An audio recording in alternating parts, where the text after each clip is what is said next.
Alrighty, getting started a little bit early today. Unfortunately, I had a CT scan scheduled for last,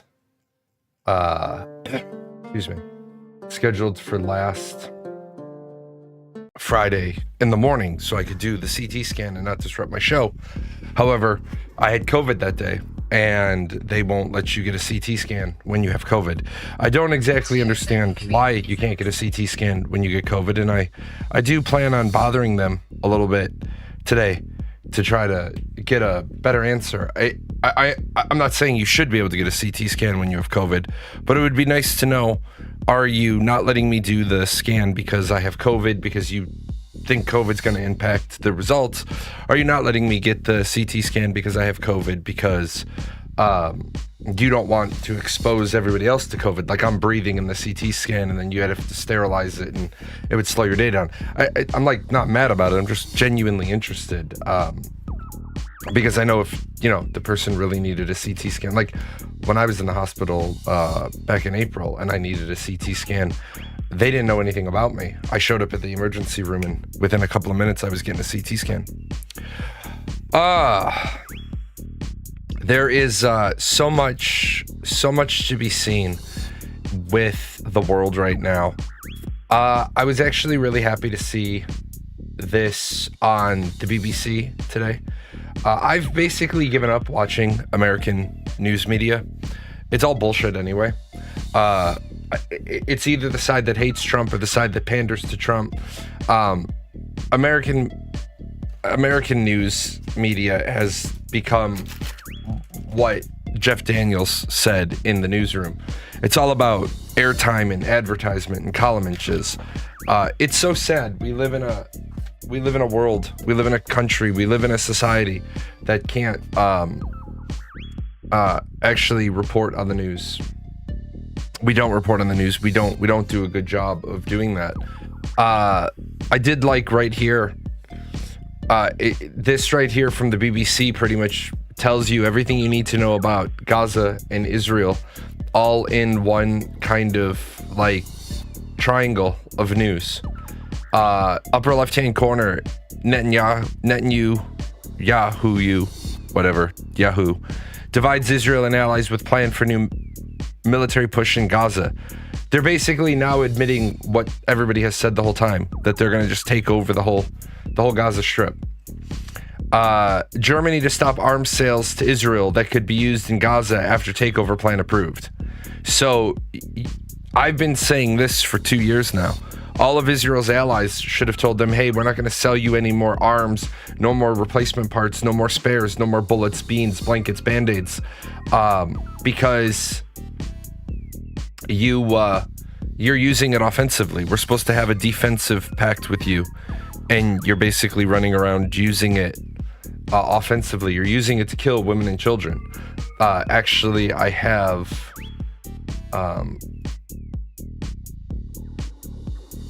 right here from Bernie Sanders. Here is the list. These are the names of children published in the Washington Post today that have been killed by the Israeli military in Gaza. I mean, that's a pretty important thing, that we have a phone book sized stack of names of children that have been killed. And I know what some people are going to say, like, some level of collateral damage is always going to happen. And yes, as a prior military members are taught, trained, briefed on what are acceptable levels of collateral damage. I don't think it is an acceptable level of collateral damage to have 50 to 75,000 children dead, maimed, wounded. They're amputees, they've lost arms, they've lost legs, they've lost eyes. I think that's a little bit too high of a bar. I could be wrong, but I think that's a little bit too high of a bar to be aiming at. And then the U.S. shrugs off Gaza escalation, drifting further away from its allies. The apparent U.S. indifference to the prospect of a long, possibly indefinite Israeli military occupation marks a telling change in tone. Israeli Prime Minister Benjamin Netanyahu declaration that Israel intends to take control of all of the Gaza Strip signals an escalation that flies in the face of some emphatic international warnings. You're literally, the whole world has literally said the Palestinian people don't matter. The Palestinian people don't count. The Palestinian people are irrelevant. And it's terrible because the Palestinian people are not Hamas. Hamas is supposed to be looking out for the Palestinian people, and they're really, really, really not. They're allowing that Israel is being allowed to just exterminate a people who, no matter what perspective you have, if you're having a legitimate perspective, the Palestinian people have a right to exist on the land. It was their land for thousands of years, plural, thousands. What's up? It is a good morning. Any morning that we wake up and we're alive and we're able to put our feet on the ground and take a shower and, get going, it is a good morning. But the terrible part right now is the world just doesn't care. And you can't make the world care. I don't think I think it was after I did the video poll. Let me see if I can grab this one real quick. Oh, nope, I don't have it.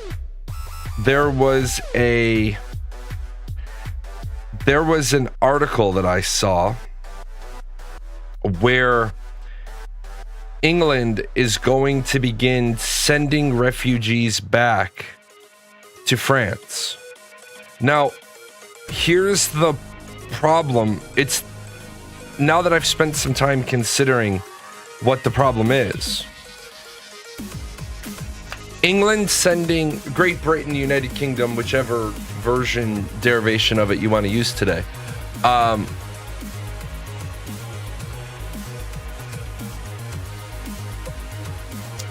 They're sending refugees that are attempting to cross from France to the United Kingdom on little rafts or boats back to France. But France doesn't want them. France doesn't want them at all. So now you're going to get the same exact problem that you have between America and Mexico, right? So,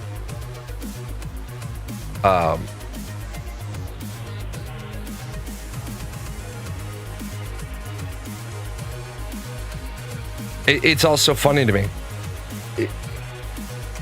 We talked a lot yesterday, even though yesterday was a video game day. We ended up talking a lot yesterday and then the day before about politics. I put out a video on should the government be allowed to tell people on Snap that they can't buy soda and candy? And one of the people that responded said, "How is American obesity my problem?" Even though I said in the video why American obesity is the problem. I am elderly at work at keeping my weight normal. Only 12% of the American public is on Snap. Okay? Only 12% of the American public is on Snap, but 75% of the American public is obese or overweight. Now, some people, there was a guy who responded to the TikTok video and he said BMI is pseudoscience. He's 6 foot, he's 225, he's only 10% body fat. Well, he's right for him. For him being 6 foot, 225, 10% body fat, BMI does label him as overweight, but he's not because he's only 10% body fat. But that doesn't make it a bad first indicator because most people are not 10% body fat, 12% body fat. Most people are 20, 30, 35, 40% body fat.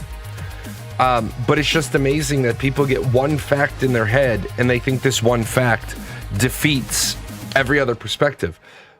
We spend $1.1 trillion annually on medical care for across the country for people that are obese. That doesn't mean the government's paying for it. That means as a spent dollar amount, we spend $1.1 trillion a year. I just got an email yesterday that TRICARE for Life will no longer cover Zepbound. And the only thing I can say is why. If we know that we spend $1.1 trillion a year treating obesity-related medical conditions, we know 85% of all doctor's appointments are either primary obesity, overweight, or the condition that you have is secondary or tertiary to obesity. Like, for example, you develop adult onset asthma, but you don't have adult onset asthma. You've just been obese for 20 years, and now your lungs are like, holy shit, I can't carry around this extra 60 pounds. Well, if you had spent the last 20 years helping the person not be obese, then the person wouldn't develop cardiopulmonary issues. But because they've developed cardiopulmonary issues, now if they're on Medicare or Medicaid or TRICARE, you're paying for that. The taxpayers are paying for that. If you had helped them 20 years ago, be like, hey, you know what? You seem to be struggling losing weight. Like, another stupid thing is, for men, as men get older, men's testosterone drops. There is what is considered the normal range, and then there's considered what is the optimal range. You can't get treatment unless you're out of the normal range. And the normal range is down around 275, I think. But for a man to be able to build lean muscle, to not produce too much, to offset the estrogen that he produces, to not store body fat, he needs to be somewhere in the neighborhood of 900-ish, depending on the individual. We'll just say 900 for the marker we want to aim for. You can't get the treatment unless you're sub 275, because some doctor somewhere said, well, this is normal. But you already know where on the bar optimal is. So if you need to be at 900 to be optimal, you should start offering individuals and authorizing treatments. And this is what shocked me. And I won't say this shocked me. This seems pretty par for the course. If you want an example of the ridiculousness of health insurance in America, I just got a prior authorization request and a medication change request for a patient whom I had sent in clobetasol cream for. It's a strong topical steroid that we use for certain rashes. Their preferred alternative that they want us to authorize is, wait for it, clobetasol cream.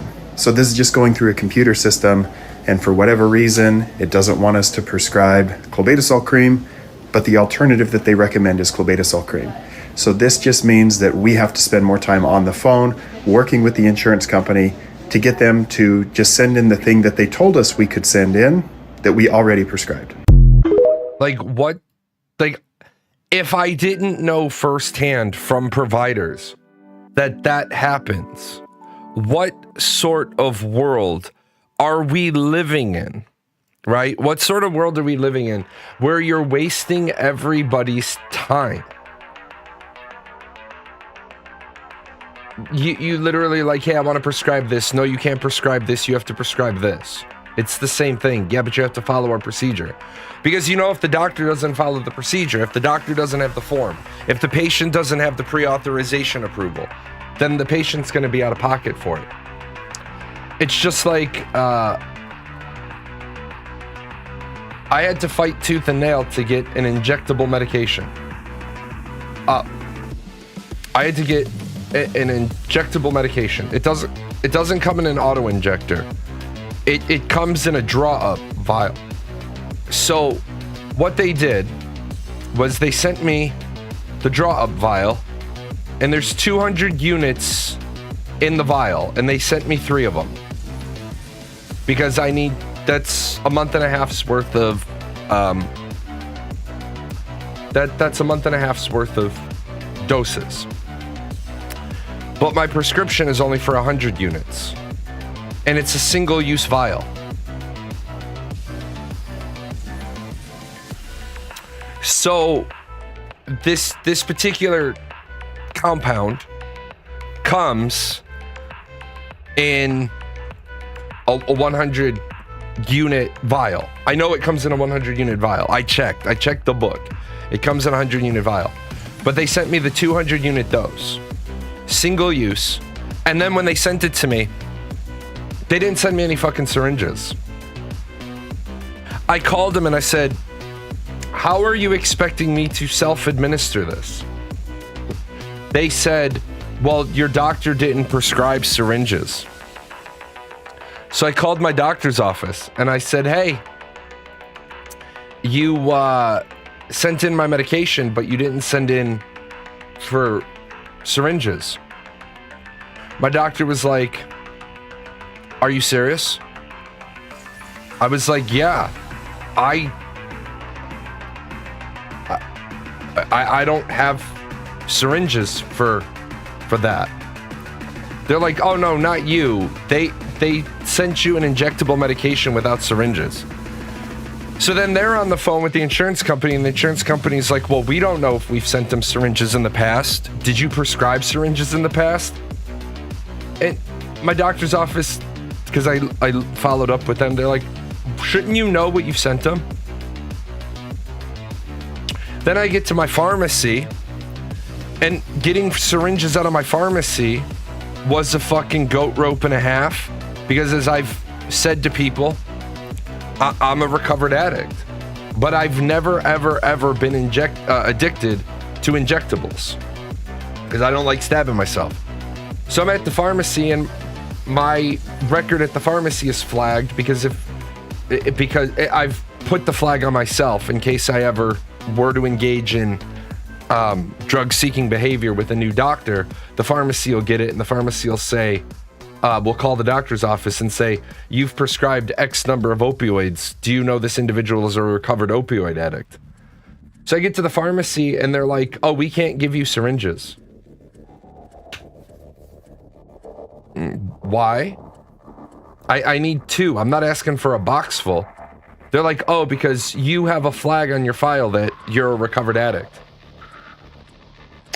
Is what I'm getting a opioid painkiller? They're like, we don't know what you're getting because it was filled by Express Scripts and shipped directly to you. I'm like, okay, I'm overriding my own flag on my own file. Please give me 2 syringes because it's not opioid painkillers. I had to go and fucking bring them the medication. What is, if I didn't want fucking painkillers at the end of that day, I wanted painkillers by the end of that fucking particular day. What is with everything in this country being so fucked? Like, the title of today's show is Bring Your Complaints. Let's talk about what bothers you. I mean, I have a whole show planned. Well, not a whole show, because I gotta leave early. I gotta go get that CT scan. I gotta get stabbed with contrast dye, which is not gonna make me happy. But every single day, people run into problems that are just dumb as fuck. If you want an example of... What else do I have? Where's the prison guy? The prison guy. I love this creator. Some of these I didn't label. Why didn't I label some of these? Where's my prison dude? This guy, he's a convicted felon. He was released. He got the business. If you ever listen to his whole story, he pled, and then his plea bargain agreement was completely fucked, and he got the business. He spent a lot of time in jail, but while he was in jail, he bettered himself, which is the purpose of jail. The purpose of jail is rehabilitation. Just listen to what a prisoner in jail goes through. In prison, if we had a job, to show up and work. And if we didn't, we could not only lose our job, we could also get an institutional charge, which would cause us to lose good time or have to spend more days or more weeks in prison. Now, if we were sick, there was a process to go through to get a sick note. We had to sign up for medical, which back when we had co-pays, meant you had to pay money out of pocket. So not only were you not getting paid for the hours you weren't working, say, in the kitchen, you were having to pay money out of pocket to go over to medical. So you had to sign up the night before, you had to go over there, it may take half an hour, it may take 4 hours, you never knew, then you'd finally get your sick note. What it ended up being was more of a pain to do that than just to go to work sick. So there was an incentive, just like there is out in the world for people working in restaurants, to go to work sick, which means it's more likely that things spread. And the interesting thing about being sick in prison is that we didn't get a lot of exposure like people out in the world. We didn't get to go to malls or busy places or get on airplanes, so we would go months and months and months with nobody getting sick. When somebody finally brought a bug in, whether that was staff or a visitor or somebody coming from another prison, it would spread like wildfire. We would go from nobody sick to everybody sick. You would see entire buildings, entire tiers, entire things. People just laid out in bed, unable to move, because like I said, when we got sick, we all got sick. In prison, if you've ever been in a military training environment, they call this barracks flu. They deliberately do. One of the things I questioned when I was first in the military was you've got 58 people from the Midwest flying down to San Antonio. You've got the Chicago flight. The people from Chicago land in St. Louis, pick up the rest of the people from that regional area, and then you fly down in San Antonio. You got about 58, 65 people all together from Chicago MEPS and St. Louis MEPS. Well, I always questioned, why don't you put them all together in a flight? They're all similar background, they're Midwest, blah, blah, blah. And then, of course, when I was young enlisted, nobody gave a shit about my question. Even when I was a middle NCO, junior NCO, nobody gave a shit about my question. When I became an officer, I was able to go down there and ask a couple of questions. They deliberately break you up because they deliberately want you to get soldier's flu in the 0 week. They want you all to get sick in that administration week so that because most of the time it's all the flu. It's just the regional variations of the common cold. They want you all to get that shit so you get better by the first week of actual training, because it takes you about 3 or 4 days, maybe 5 days to get rid of that shit. You arrive on a Tuesday in the Air Force. I don't know how Navy and Army does it. Yeah, herd immunization. You arrive there on a Tuesday, but you don't do any real meaningful training until the following Monday. Hello there. So it made sense to me. But if you've never been in a situation where something travels through like wildfire, I've seen it firsthand. While I was down at training, a ROTC detachment showed up. They had their own 2 buildings. At the OTS complex for the Air Force, COT, Commissioned Officer Training, has their own buildings. BOT, Basic Officer Training, has their own buildings. And ROTC has their own buildings. ROTC showed up, and due to some cross activities between ROTC and COT, those 2 buildings went completely down. Everybody was sick, and the ROTC building was sick with swine flu. They weren't even allowed to come to the chow hall. They weren't allowed to have hot meals because you can't afford to make the rest of the complex sick. We were dropping off boxes of MREs, Powerade. It's not even Powerade. What's the generic version of Powerade? Like there's one below Powerade. We were dropping off that shit in bottles of water. But think about that in prison. Think about, like, we talk about all the parts of the country that we need to fix. You had a copay for medical while you're in prison? But not everybody can have a job in prison. I'm going to dig into this a little bit more, but we're denying people medical care in prison because they can't pay the copay. I gotta look into it. I don't know enough to have an opinion. I mean, I know enough to say that if people need to pay a copay in prison to see a doctor, but they don't have the means.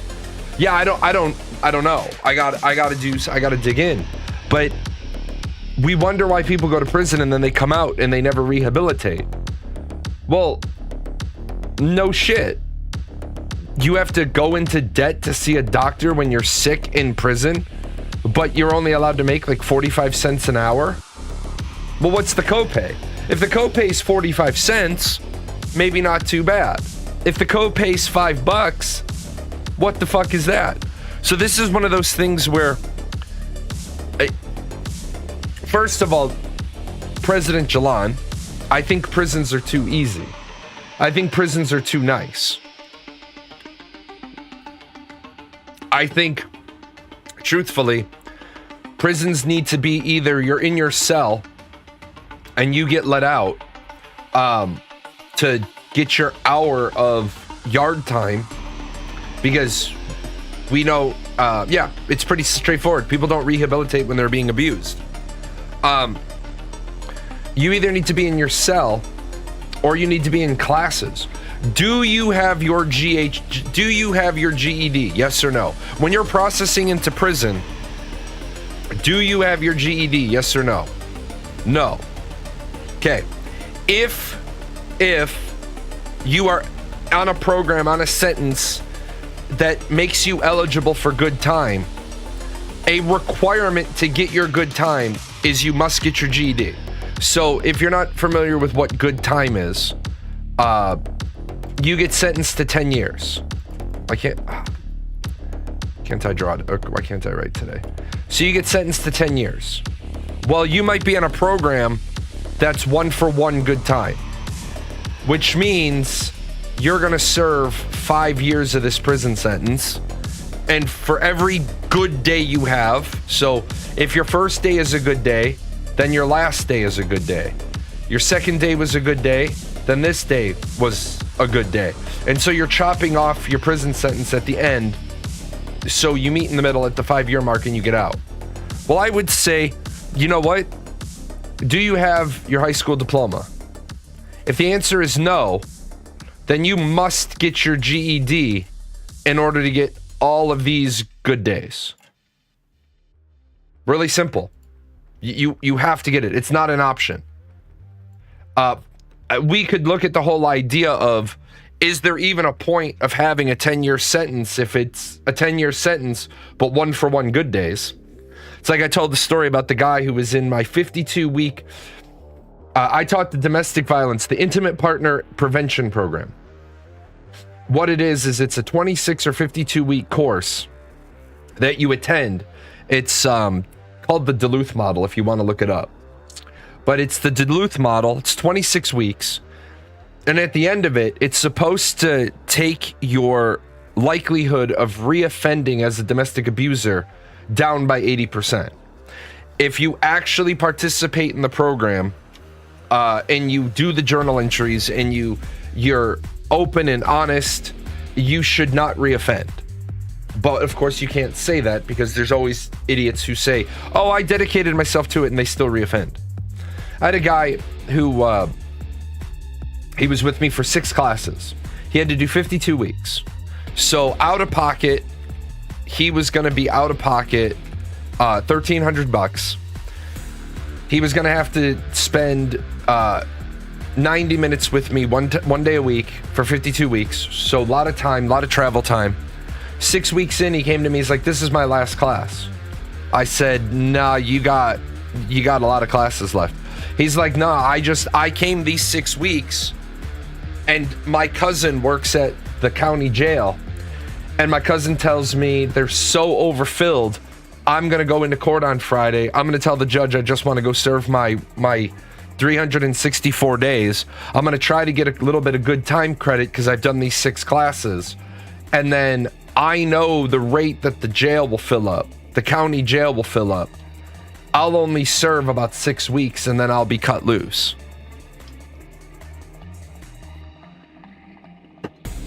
I said to him, don't worry, man, you'll reoffend, and then you'll be hit with the class 2 felony. Sure as shit, guy went in, he did his 6 weeks, the overpopulation of the jail, he was last in, so he's first out. Not too long ago, I got an email from him, and he said, I need to get into the class because I've been charged with a class 2 felony. I need to take the class in order to get my class 2 felony bumped back down to a misdemeanor, and then I'm going to get probation for the misdemeanor. I said, well, 2 problems. Number 1, I don't teach the class anymore. Number 2, I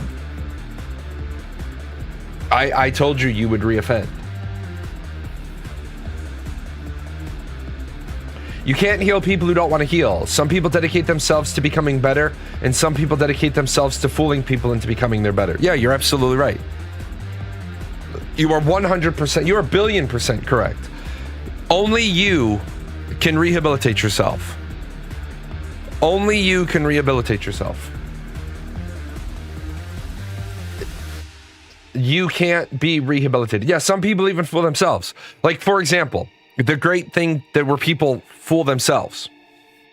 I have no problem. When I first started streaming, I tried to keep all the negative shit about myself private, right?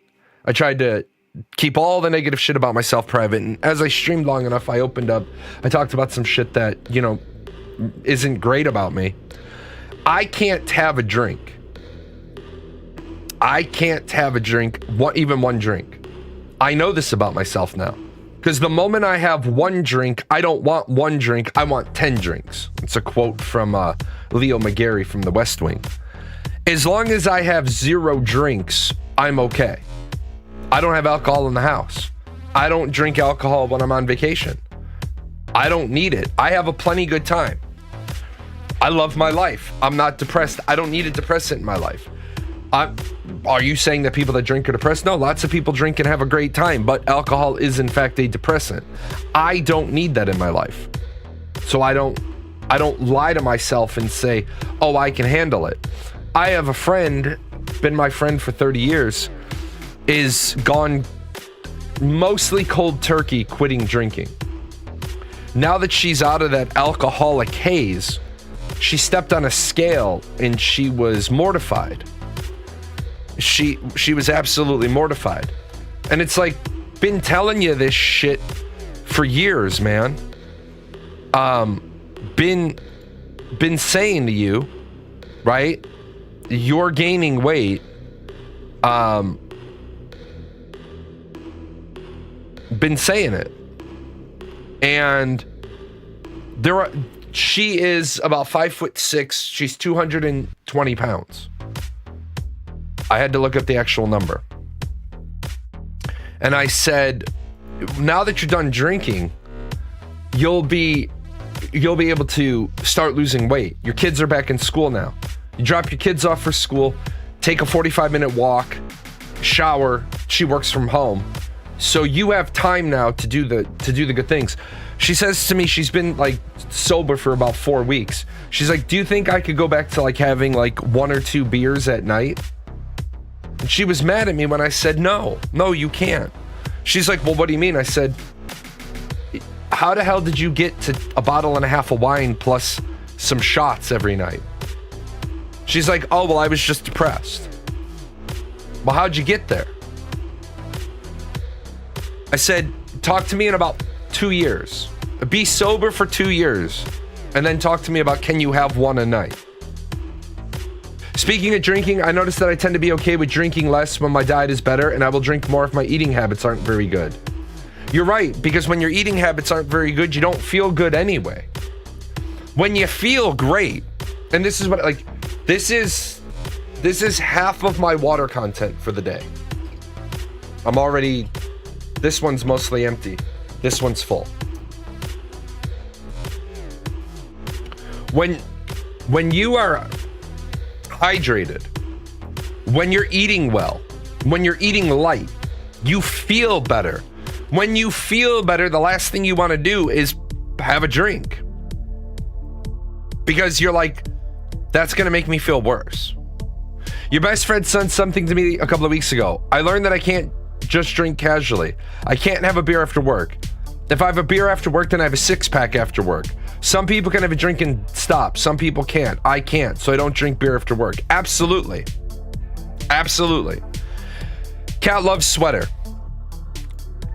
Interesting. Like, the cat loves the sweater. I like that. I want to meet this cat. I got really lucky to not have an addicting personality. I stopped cold turkey and chewing tobacco and went from a bottle or a case to maybe one single drink every 3 months. Then you got really lucky, and I'm glad you did. I unfortunately have an addictive type personality. If it's painkillers, I keep taking them even when I might not be in enough pain. If it's alcohol, I just keep drinking. Your name is actually a punishment from ArcAge for a naughty name, and you ran with it. So there was a guy in ArcAge who had Baby Killer as his username, and he got reported, and they changed his name to Baby Hugger. But I don't think that the Korean support staff understood the double entendre with Baby Hugger, and he tried to buy a name change and he couldn't. It wouldn't let him. He made a new character. It's like, In prison, if we... Let's see. This one was interesting. I saw this one. I think we can all agree that we have a housing crisis in America. We have a housing crisis in America because people are confusing personal property and private property. I think I have the video in there somewhere because a woman talks about the difference in communism, about private property and personal property, and about why you can't take your personal property and turn it into a rental because that wouldn't be allowed by capitalism. And she's absolutely right. Your house under a capitalistic system,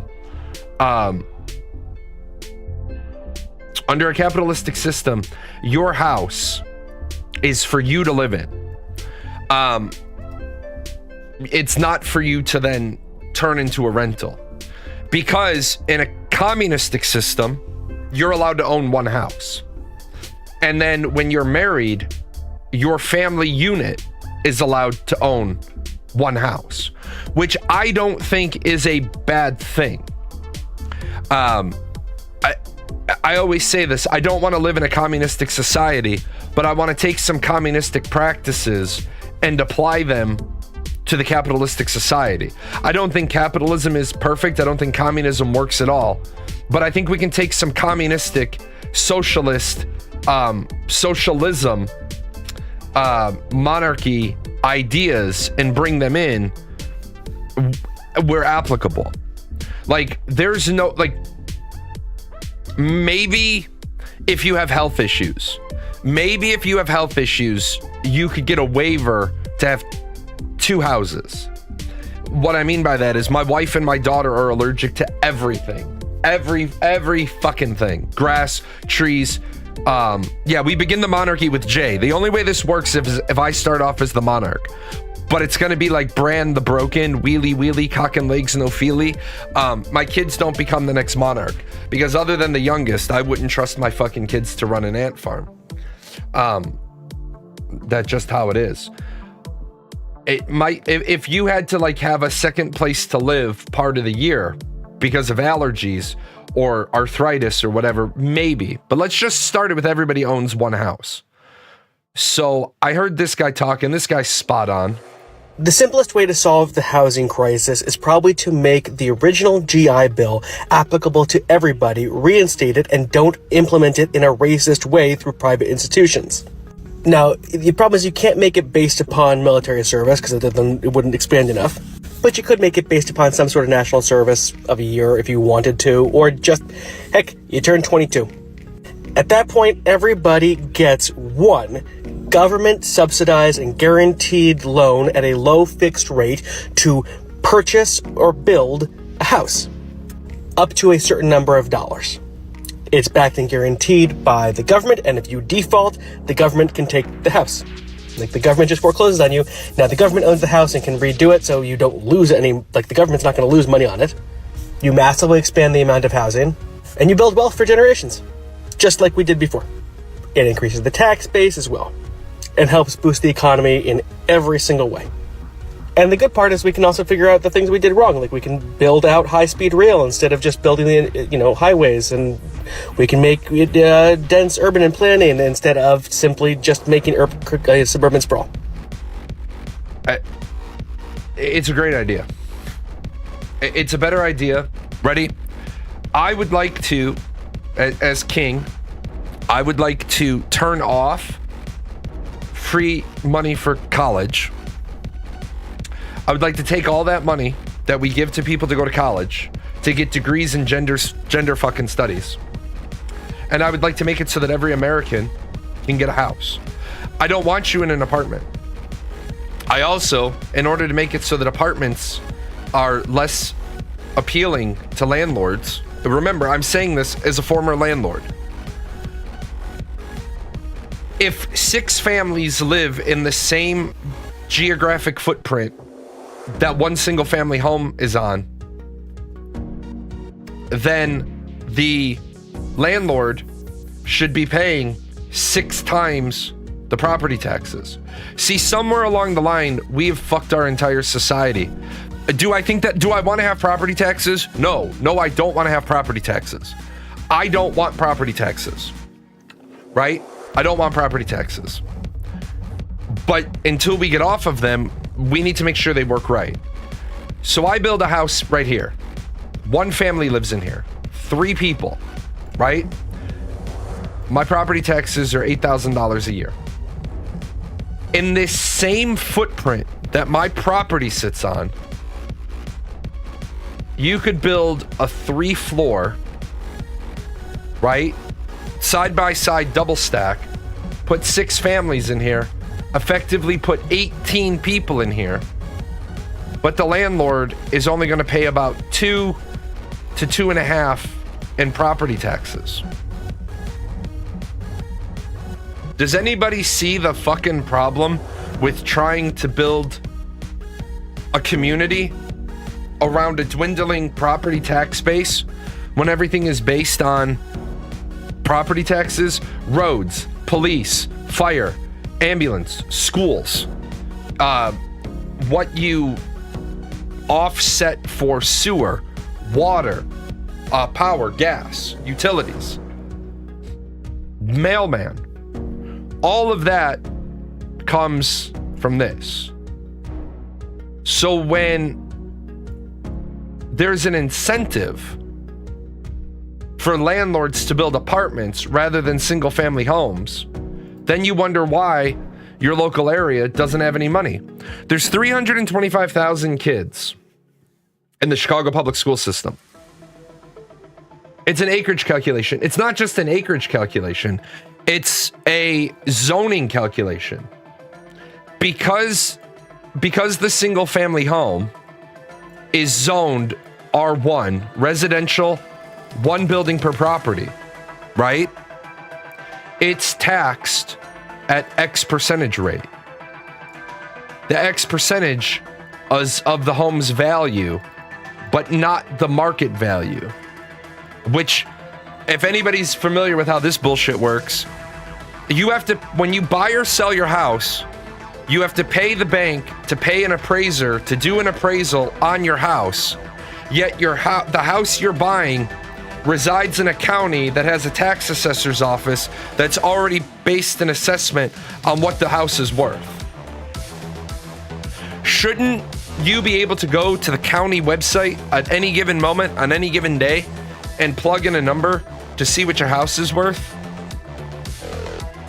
According to Zillow, my house is this week worth $318. According to the tax assessor's office, it's worth $248. You want to talk about bullshit, wealth on paper, value on paper, asset on paper?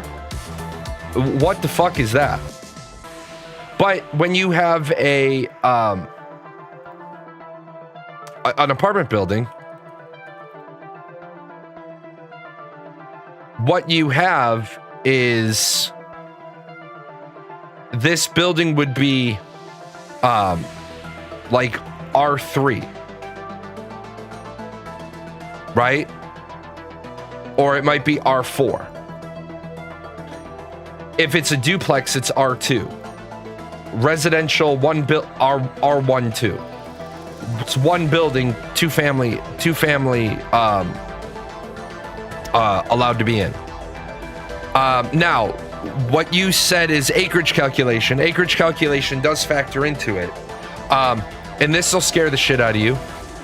You can have 20 units per acre. You can put 20 units per acre. I wouldn't know. You'd have to know your zoning doesn't follow universal building code. So,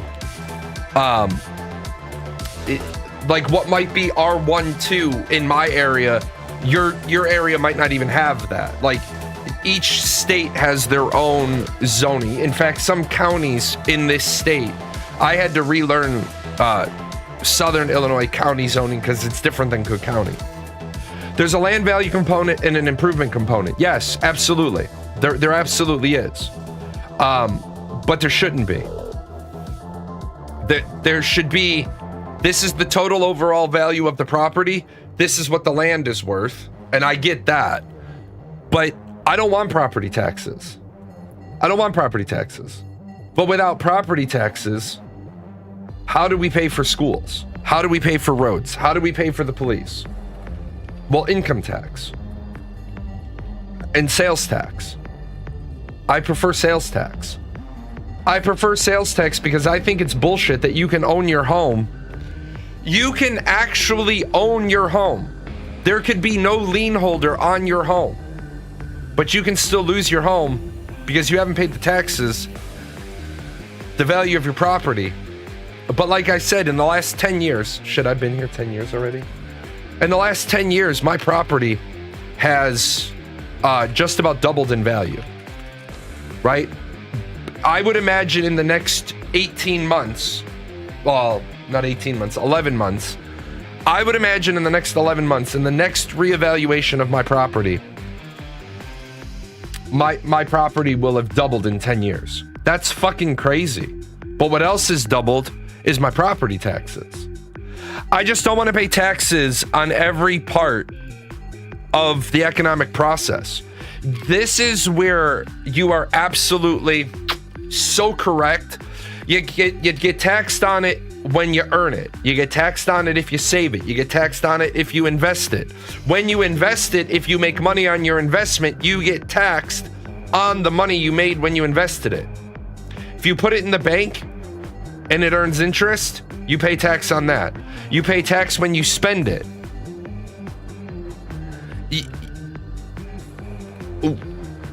We originally had a fucking tea party over a 2% tax on tea. A 2% tax on tea. Europe is even worse. Europeans, your system's even worse. I think you'll all agree with that. You pay taxes on top of taxes, and then you pay some countries pay a 20% value-added tax. That's insane. Everybody talks about we need to tax the rich, we need to tax the rich. Yeah, 19% in Germany. It's fucking crazy. We need to tax the rich, we need to tax the rich, we need to tax the rich. New York City is talking about tax the rich, tax the rich, tax the rich. The simplest way to solve... What the fuck do they think is going to happen in New York City when the rich all leave? What is going to happen when the rich say, you know what? I'm out. I'm not against helping people, though. It is already happening.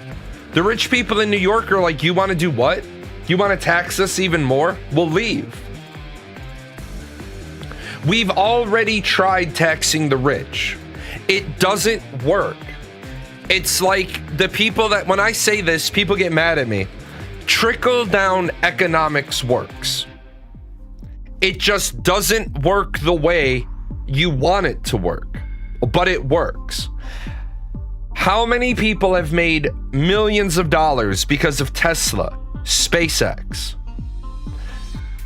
Lots of people have made lots of money.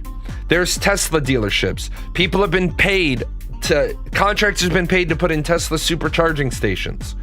People own charging stations. Now, the ones that they're running on diesel generators are a fucking joke. I don't think we should be charging electric vehicles off the power grid. Electric vehicles should only be charged off of renewable energy. Solar, wind, little turbines. But that's a different story. Tesla has generated an awful lot of wealth for an awful lot of people. SpaceX employs a lot of people. If you didn't give Elon Musk tax credits, tax rebates, tax incentives, maybe he doesn't base Starlink, Tesla, SpaceX out of America.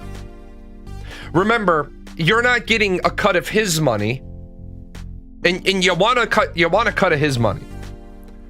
But where the trickle-down economics works that people don't like is you think Elon should be paying a lot more taxes. Now, I will meet you halfway. I think this bullshit that Elon Musk does or rich people do, where they take a loan against assets so they never have to sell the assets and they never have to pay the capital gains tax, that's bullshit. At the same time, the bank makes an awful lot of money on that transaction.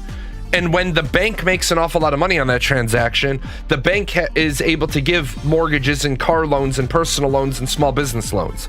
So on one hand, I do get it, but on the other hand, understanding how it works, if the bank doesn't get the loan, if he has to sell the asset, then the government gets the tax base, pisses it away anyway. So it works better for the economy for Elon Musk to take a loan against his assets, because then the bank makes $11 billion in interest, and then they through fractional lending, they can afford to give $100 billion in mortgages. But everybody wants more of a percentage of this guy. But if this guy generates 10,000 jobs, and this is your trickle-down economics, and what we're going to do, we're just going to do a quick and dirty. This guy generates 10,000 jobs, and the average is $100,000. So there's $1 billion in income that's generated, right? And because of that, there's $150 million in Social Security, Medicare, FICA, FUTA payments made because you have $1 billion in income, or $1 billion in payroll. 15% through the employee at half and the company at half goes into Medicare, FICA, FUTA, Social Security. That's not a bad deal. Now, it does suck that you pay 6%, 6.25% on that, and then you pay, what would you be at? Like the 22% tax bracket? Yeah, that sucks. But that's your trickle-down economics. Now, I know people don't like it. Yeah, not to mention the sales tax associated with the employees in the local economy. The fact that the employees buy cars, they buy gas, they buy tires, they get oil changes, they go to Walmart, they buy stuff, they go to Target, they buy stuff, they go to Kroger or the local grocery store. Because that you have people that are building pop-up communities, they pay property tax. A school gets built. I get that people are mad that Elon Musk and Jeff Bezos and Mark Zuckerberg and all these people don't pay more in taxes. But if they took their ball and went home, the impact would be far worse. Do I want Elon Musk to have to sell $60 billion worth of Tesla stock in order to get the $44 billion that he needs to buy Twitter? Yeah, in a way I do. But at the same time, what's $11 billion to our government? A rounding error? $11 billion is the equivalent of their singles, right? Like our government in a single evening will wheel and deal $100 billion. So what was the point of making a big deal about making him pay it? As far as fixing the problem, I say all the time, college is important for the people who understand why college is important. This makes a lot of people mad, and I don't give a shit. I'm gonna play a video real quick to put some context into why I don't give a shit. You're scared to post because you're worried about what other people think. You're worried what your buddy thinks about you doing it. You're worried about somebody saying you don't look good. You're worried about that your makeup's not right, that your muscles aren't good, that your face isn't right. You are scared. Fear is the biggest way to not make money. Fear is the biggest way to not achieve what you want. Yeah, fear. People all the time, they don't like my views. But have you ever noticed that when people contest my views, like on a day that we have like 40 people here and somebody wants to come in and contest my views, they never win. They never ever win because they don't bring the receipts. They have opinions. I don't have opinions. I have facts. These are facts. I would like to go after Elon Musk and his $11 billion. I don't like the fact that because he's rich, there are rules for rich people.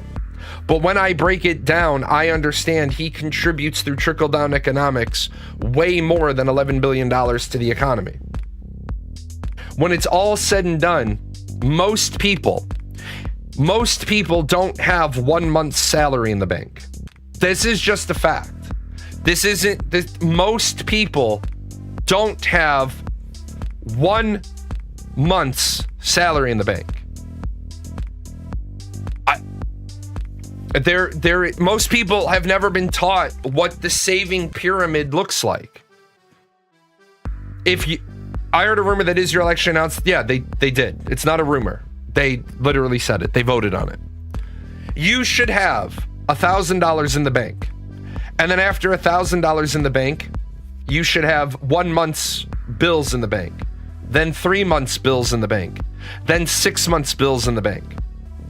Once you have 6 months of living money in the bank, then you can start looking at investing other places. But people have never been taught that. So people don't understand, when you put $1 billion into an economy, $990 million of that is going to go directly into the economy. People aren't going to have, $8,000 in the bank. People making 6 figures that are literally living paycheck to paycheck. Because they don't want to hear this. They don't want to hear. And I've changed the numbers now after talking to a lot of you. And I appreciate those of you that have shared your personal information with me, because I couldn't do the numbers and change this without real numbers. 40% of your paycheck should go to your needs. 30% should go to your wants. 30% should be going into savings. And if anything needs to get cut, this is the category that gets cut. How do you live paycheck to paycheck on 6 figures? It's really simple. They have a house that's too big. They have a mortgage that's too high, in an area with too high of property taxes. They have too many toys. It's the same reason why every fucking E5 I ever met in the military, they go from E5 to E6, and the first thing they buy is a new fucking truck. And then they buy a boat. They're making a car payment on the new truck, and they're making a boat payment on the boat. And I used to say to them, when I was in E6, I didn't do that shit. I didn't buy anything new when I made E6. I had kids. My cars were paid for. I made E6. My wife was like, can we start living a little bit more comfortably? Fuck no, we can't. You want to live more comfortably? You make E5. The rule was always, my money goes into the infrastructure of the house, the family. Your money, mama's money, goes to taking care of those kids, doing shit with the kids, and then mama only puts in a portion of her money into the household. Yeah, the Navy encourages people to wait until after a deployment and use the deployment pay to buy it without a loan. Right. 100K a year is only 6.3 a month after taxes. That's easy to blow. You're right. It is. And that's what people don't get. You're making 100,000. You're making 100,000 a year. Hold on. Let's see if I can.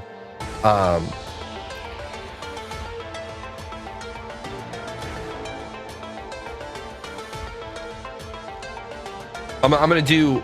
I don't want this one. I want this one.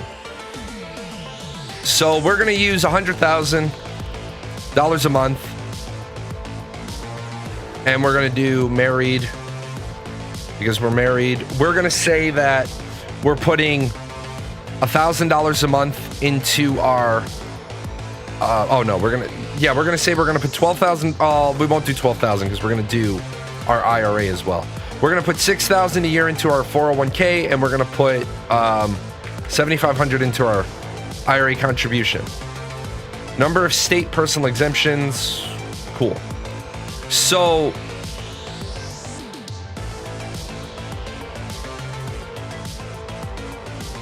$68,000, right? If we do just the basic Here's your $100,000 a year household income. You're going to put $6,000 a year into your 401k. You're going to put $7,500 into your Roth IRA.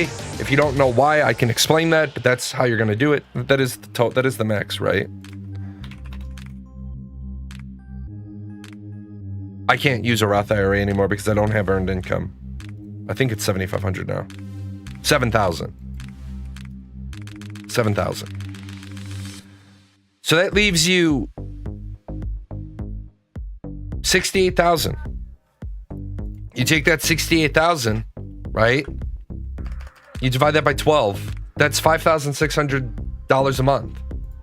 Well, if you've got a $2,500 a month mortgage because you're doubling up on your mortgage, and you got a car payment, that's half your money gone right there. But your savings is already taken care of.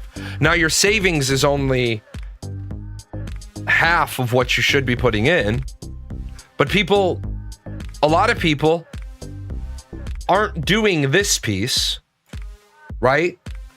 And they're burning through all their money.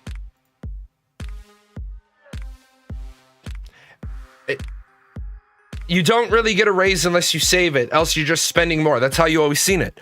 George Carlin, fucking 25 years ago, maybe 20 years ago, broke down under people understanding money and housing, and he did it in a comedy skit. You live in an apartment and you finally save up enough money to buy a small house. But when you move into the house, you don't have enough stuff. So you start buying stuff until you buy so much stuff that you have to buy a bigger house. But when you buy the bigger house, you don't have enough stuff. So you buy more stuff and nicer stuff. And you were living fine over here with the stuff you had. And I'm not saying never improve your quality of life. If you're sleeping on a shitty $99 mattress, when you get a raise and you buy a house, get a nicer mattress. You spend a third of your life asleep anyway. But I saw people all the time. My peers would make tech sergeant. They buy a new truck. They buy a new boat. When I became an officer and I was able to say something more profound, people would make tech sergeant. I'd pull all the tech sergeants, the selects, into a room so I could give them a little speech. I tell them, yeah, as you all know, I was prior enlisted. I made tech sergeant. I was a master select before I got my commission. Here's what I want to tell you. You just got promoted to tech sergeant, and you're going to run out, and you're going to buy a boat, and you're going to buy a truck. But here's the problem. You just made E6. When the fuck are you going to have time to go to the lake? You just moved into a higher level of responsibility. All this chuckle fuck shit that happens at work, this is now your problem. I know guys that bought a new truck, bought a new boat, spent 12 days at the lake that year. Their old boat would have been fine for 12 days at the lake.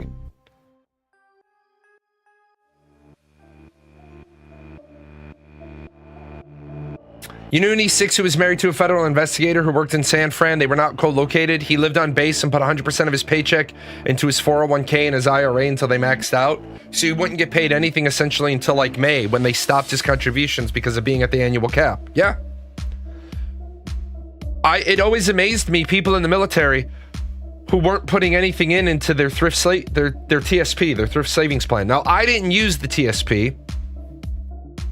I didn't use the TSP because it wasn't matched. It's matched now with the new retirement, but it wasn't matched back then. I didn't put anything into the government's TSP, but I put 7% of my paycheck into a money market account. And every time the money market account, and for those of you that are like, how do I save money? Well, you don't get one of these.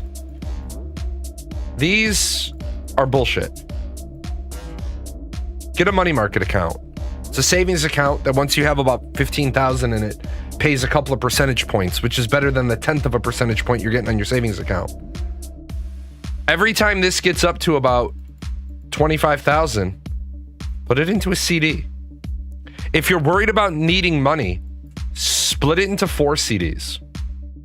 Have a CD that matures in January, April, August, November. Have 4 of them constantly turning over and they're maturing. That way, if you need a loan and you have money at the bank, Some bullshit in your life happens. You've got $100,000 in CDs rolling through the bank, and some bullshit comes up when you've just upped the most recent CD. Now you need money. Just go into the bank and ask for a personal loan. You've got a $25,000 CD that's maturing in 2 months. Say to the bank, hey, can I get a $10,000 personal loan? When they hem and haw, be like, I'm only asking for 10% of the assets against 10% of the assets that I keep at your bank. I've never been denied an emergency loan. Go in and be like, yeah, there's a $25,000 CD. Like for me, there's a $140,000 CD that matures on my birthday. I need $10,000. Oh, cool. Here you go. Do you think the reason they didn't put anything into their future is for a more grim reason? Like they didn't expect to come home? No. A lot of them don't put anything into their future because they've never been taught to put anything into their future. You got to remember, the average enlisted member of the military, while not stupid, isn't coming from the upper echelons of society. The average enlisted member is coming from, I'm joining the military because either one, I'm really, really patriotic and I want to serve my country, or two, I don't have any other easy options. Like I will say this, and I've said this for the last 10 years. Once the war was drawing down and we weren't sending 40,000 people out every month on rotation, joining the military in 2016 was a brilliant time to join the military. The wars were dwindling down. You were going to be young. You weren't going to, it doesn't matter your age. You were going to be young in the military, which means you're not an expert. They don't send brand new people, except infantry. They don't send brand new people overseas to do a job because they need to be trained on how to do the job. Get about 9-10 years in, there's not a lot of war going on. Ops tempo is kind of low.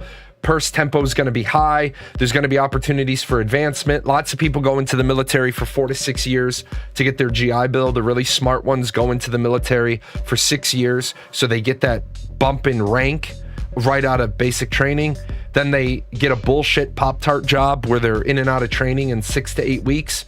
They get their 5 level, I'm speaking Air Force alone because that's the one I can talk on.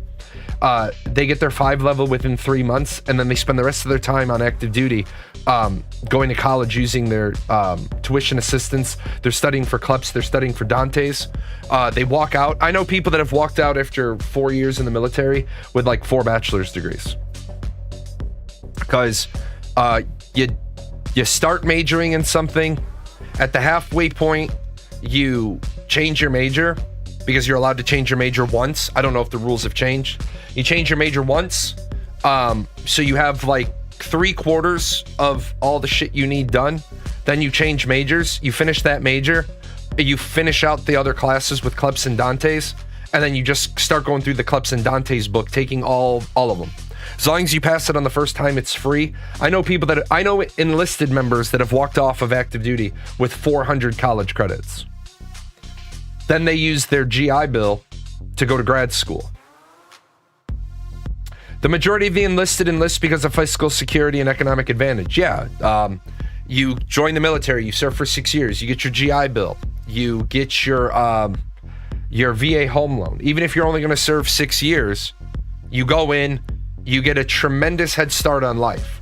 Lots of people serve for 20 years. They go in at 18 and serve till 38 because they know the biggest thing they're going to get for the rest of their life is free healthcare. Now, does it suck if you sign up and then a 9/11 happens and all of a sudden we spend the next 20 years at war? Yeah, those are the dice you roll. I'll tell you right now, having the healthcare for the rest of my life is a godsend. You're scared. Let's see. I wish I had joined the military. I had a military recruiter talk to me about the benefits. I would have. Yeah, if you had somebody talk to you about the benefits, you might have gone in.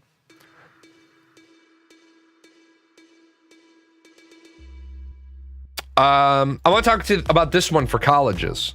Why do universities give students university email, Google accounts that they're required to do all of their schoolwork through, and then take away the account from them when they graduate and leave you with no access to anything that you did in 4 years of your freaking life? I am trying to apply for a job right now and build a resume, and I'm like, oh my gosh, I got all of these certifications when I was in college through LinkedIn Learning. I go to LinkedIn Learning, oh no, I don't exist anymore because that was through my university email that we had connected to LinkedIn Learning. Therefore, I can't access it anymore. Therefore, those certifications don't exist. I can't prove that I'm certified in any of the things that I am certified in, that I did the time, I did the work to get certified in. I'm like, oh, I did a project on this one time. I had a presentation. That would look good. Let me go find that really quick. Doesn't exist because it was my school email account, Google Slides. Why do they do that? Why not just let me keep the freaking email or keep the access or something, because it doesn't exist anymore. I have nothing to show for 4 years of work that I freaking did. If you're in college right now, take it from me, make copies of literally everything and save it to your personal account. Get it the hell off of your school account because you will never see that again when you graduate. Well, first of all, I want to know why you're so fucking stupid. And I'm not trying to be rude here, but why are you so fucking dumb? I still have my email account from when I was in college 25 years ago. They don't take your fucking email away. Now, maybe your university does, but the majority of them, when you graduate, and this was 26 years ago. As I was going on my graduation, there was literally a thing that said, do you want to keep your email address? Yes or no? If yes, do you want to keep the... it's fill out the goddamn form that says I want to keep my email account as an alumni. And why are they willing to do that? Because they basically want you to... They want to know where you are for the rest of your life so that they can hit you up for alumni contributions. But even if that's not the case, who in the fuck, right? Who in the fuck doesn't download all of their stuff? Like, that's your Love Me binder. Right?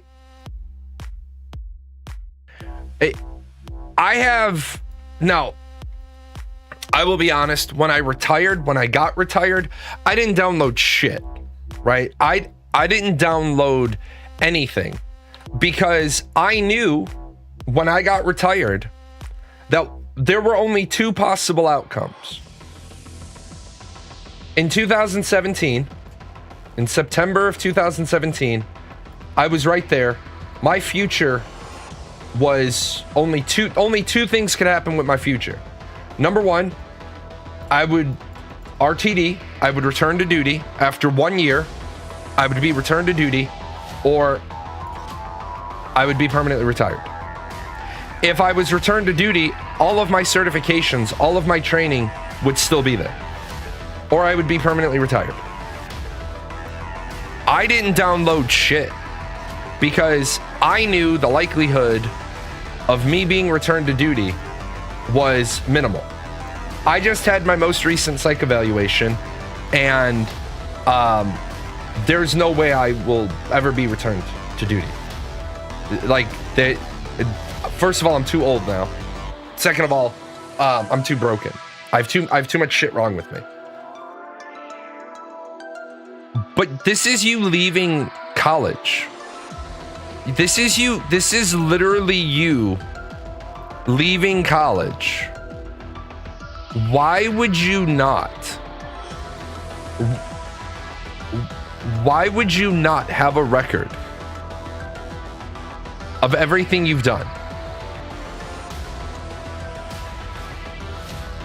Yeah, you save everything to your own.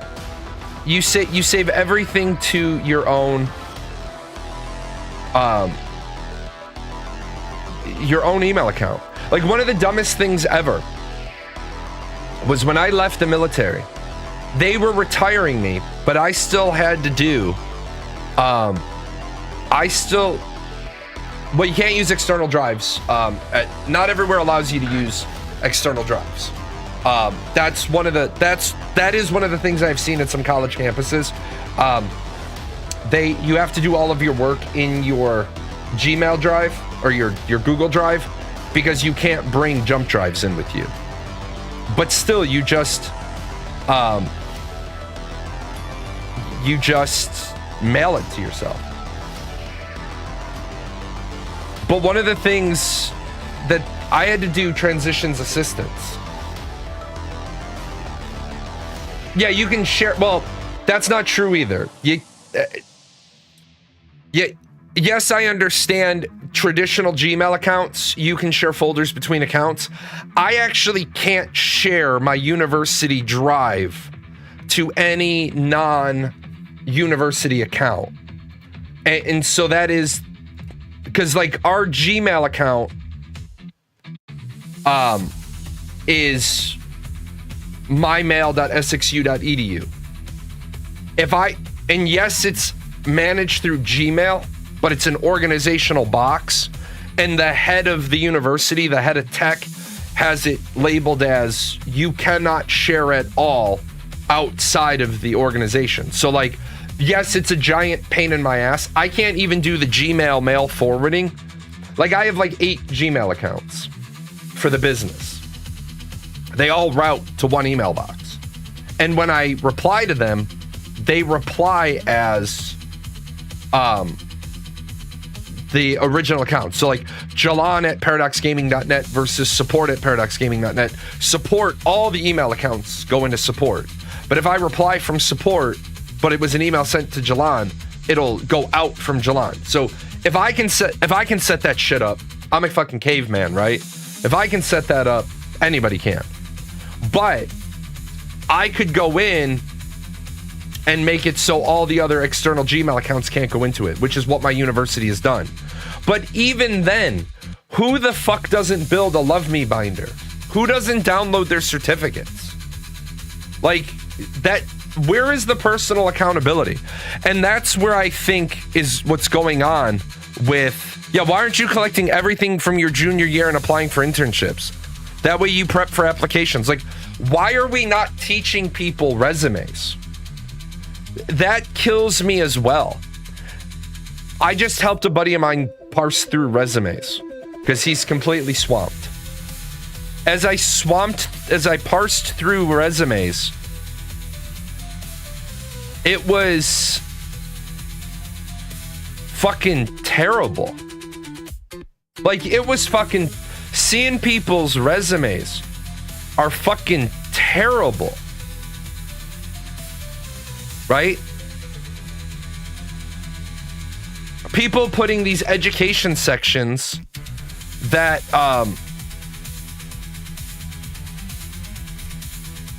you do not need to. They don't give a shit about. Let me just help you out on a resume. What they tell you to do, all these people tell you to do on a resume is to have an education section, right? And then have the degree, the dates, the university. Have like 3 accomplishments on the degree. No, way wrong fucking answer. A job employer doesn't give a shit about your accomplishments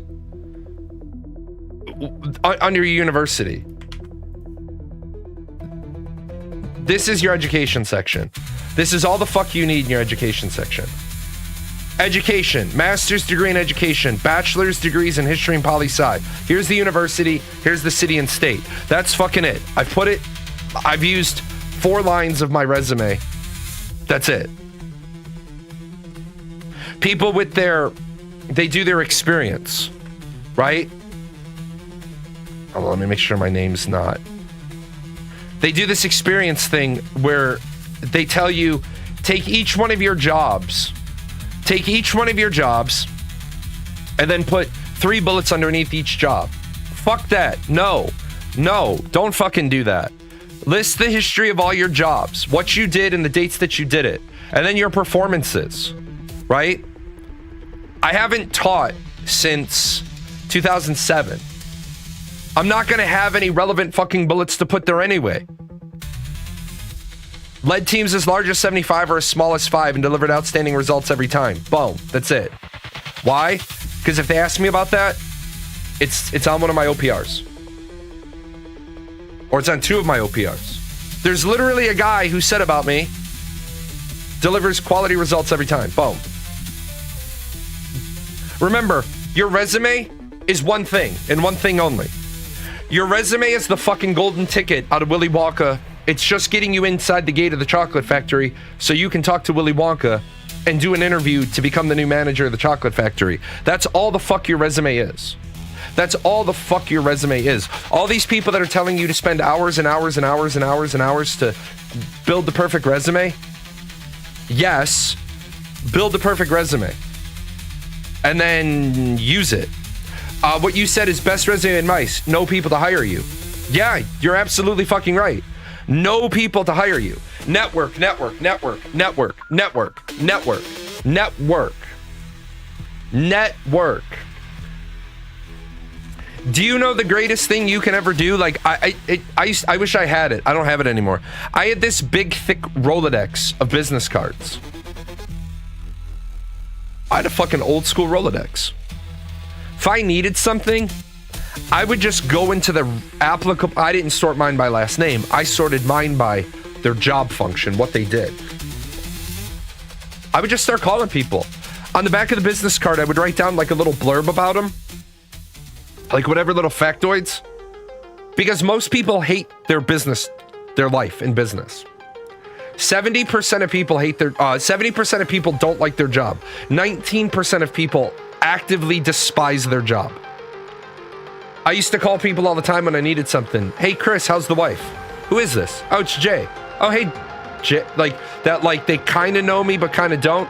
Yeah, remember, I just saw you at the, and I'd have the little note on the back of the card. Yeah, I just saw you at the Shoot Magazine Gala. Yeah, you were there with your wife. How's your wife? Everything good? Yeah. Hey, I got a question for you. I got a article that I need to get run. It's about 3.5 column inches of space, and I have media with it. Do you guys have any open space in this month's issue? Are you in a time crunch? Because you're in a time crunch. You do have 1.75 available. Okay. What if I chop this down to 1 and I send you the visual media? I'll give you 2 versions. 1.75 no visual media, 1 with visual media. Can I send you those 2 by end of the hour? All that is networking. Because I call him and I'm able to tell him something about himself. It's the same thing with getting a job interview. Like, hey man, is your company hiring? Yeah, can you put a word in for me? Do you know how much easier it is for a hiring manager when you go up and, hey man, I know this guy, his name is Jay. He's got like a fucking list of college degrees longer than your leg. He's got like 20 years experience in global logistics and supply chain management. I think he'd be great for the position we have. That's it. That's the sell. They'd rather hire me because you know them rather than sort through 700 resumes. But we also get this problem. University. We get this problem, and this is the other problem. Not you, not you. You, not you. Gotta thin some of these out here. Where is raising wages? I have it. Where is raising wages when you hire new people? Where the fuck is it? Oh yeah, here we go. Should your company raise your salary up if they hire new employees at a higher rate? So this happens way more than people think, and a lot of companies have been caught off guard right now by not having the right practices in place and making big mistakes and losing really good people. So here's what we're talking about. So if you're working, let's say you're making $75,000 and you've been getting your 3% raise every year at your company or whatever is standard at your company. And the market has moved. It's harder to get people with the certification, the work experience, whatever it has to be. And they hire Sally in, who you're training, at $85,000. Now, what most companies used to do in this space is just be quiet, not say anything. Then at your annual review, give you another 3%. But you'll never catch up on that 3% now that Sally's also getting 3% every year to even catch up to where they were at. And now that it's the law that companies are not allowed to interfere with employees talking about salary and employees can discuss it openly, then should your company raise so this is the big problem I'm seeing with a lot of people who vent to me about their problems. You got a job working somewhere that's not on a structured pay grid, and you got hired 2 years ago at 75,000, and then you find out that, so you got hired 2 years ago at 75,000. I gotta actually math. So 75K, that's a terrible 75K.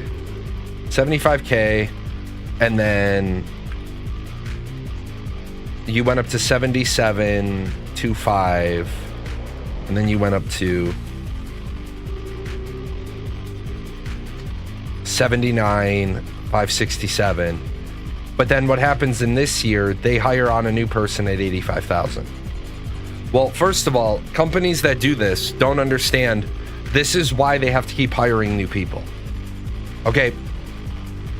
First of all, 3% is a bullshit raise. So that we're all clear, 3% is a bullshit raise.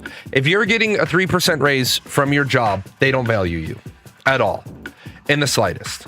Because if we look up the 2025 rate of inflation, the rate of inflation this year is so far 2.9%.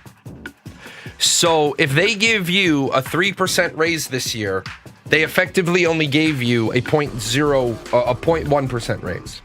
You're only getting 0.1% ahead of the game. Yeah, you left your job because they gave you a 3% raise when you were at 10% inflation and told me it was the best they could do and that I had exceeded expectations. Now, this is where companies need to recognize not every company can match the rate of inflation as your pay raise. But they should try. That company should have said, hey, we were only going to give you a 3% raise this year. We recognize that inflation is 10%.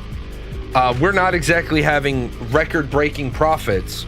We're going to give you a 5% raise this year and a minimum 5% raise next year. The problem is at that point, you're still earning less than you were because it's going to take them 2 years to match inflation. But if they start hiring people at more than you're making, then you should fucking leave. And leave quietly. Leave quietly. Leave quietly. Start sending out resumes.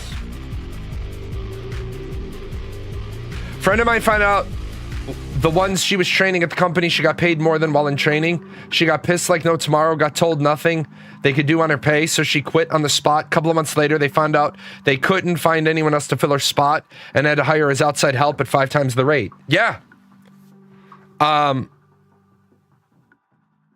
Yeah. It's like I told you about my friend. She makes $23 an hour and she hates her job. I said, can you get another job at $23 an hour? She's like, no. I said, then love your fucking job.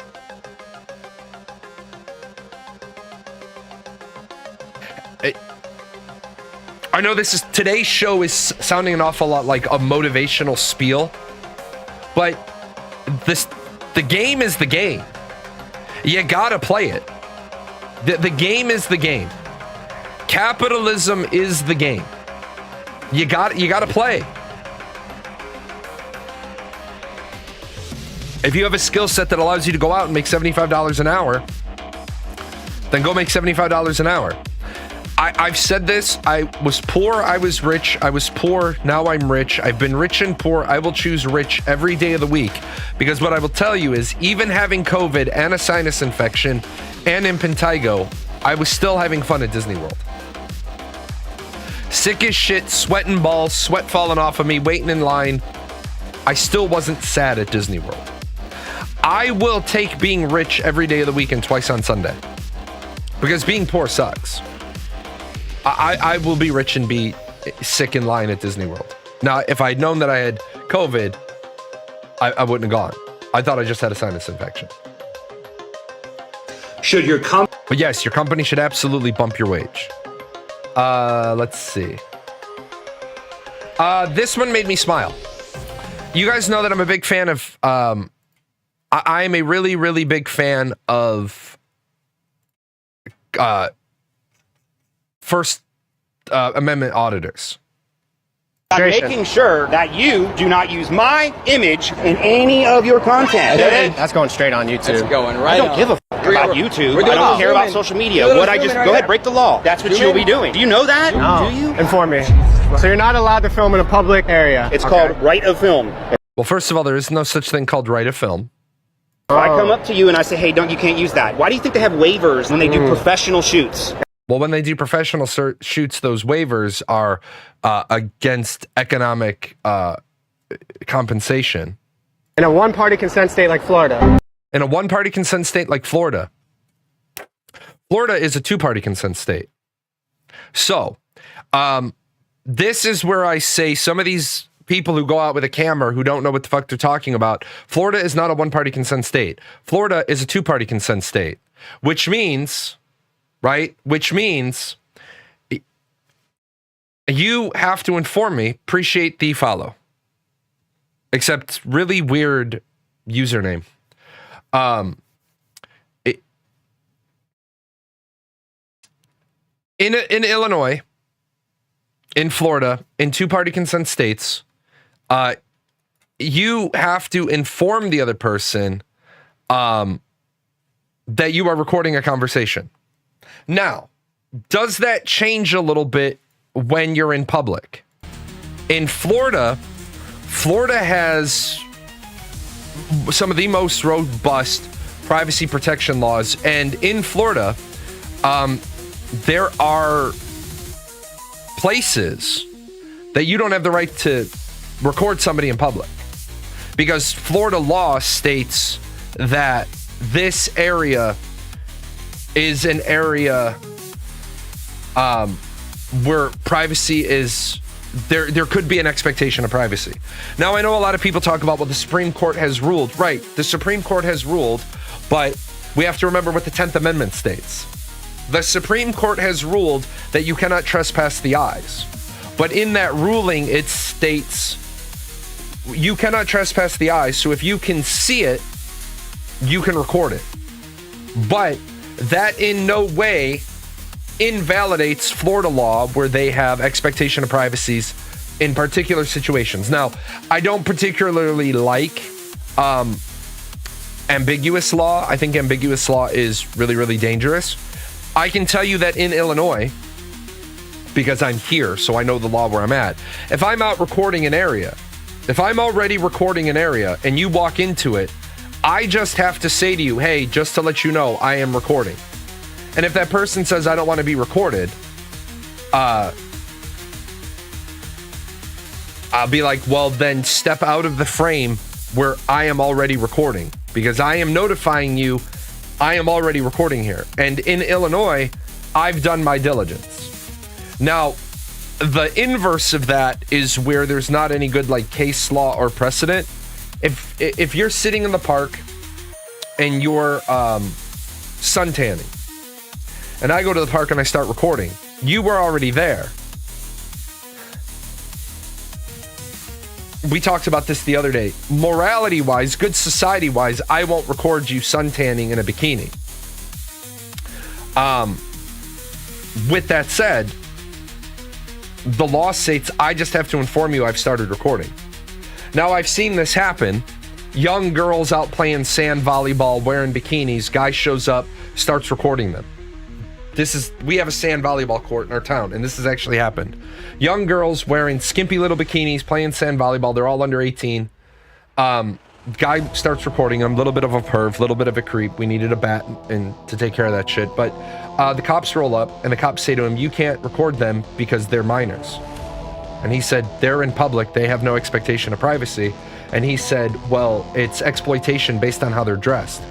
And the guy, who was a good First Amendment auditor, who was deliberately doing it to get the police engagement, said, if I can't record them because it's indecent appearance of a minor, then I'll wait here while you cite all of them for being minors dressed indecently. Something good came out of it, because it was a problem. A lot of people in the town, a lot of people in the community were complaining about these girls who were out there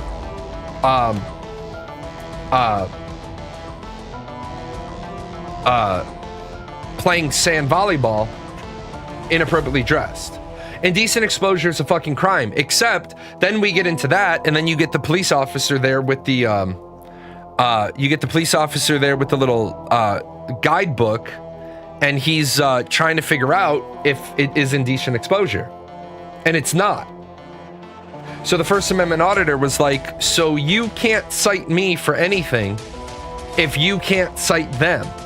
It's like, I don't even want to, and then I put yours up so I don't forget about the camera point. I'll get back to it.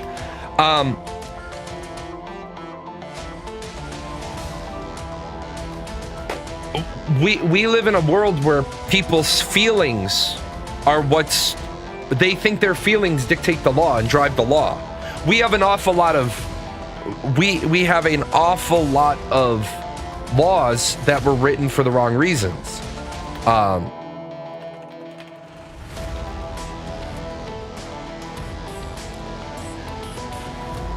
Now, as far as we live in a country with millions of cameras in the hands of everyone. Why care if someone is recording? The world is crazy when I see people all like, don't record me. Love it when it's in a store. There's most likely 4 cameras on them. Well, it's a great point.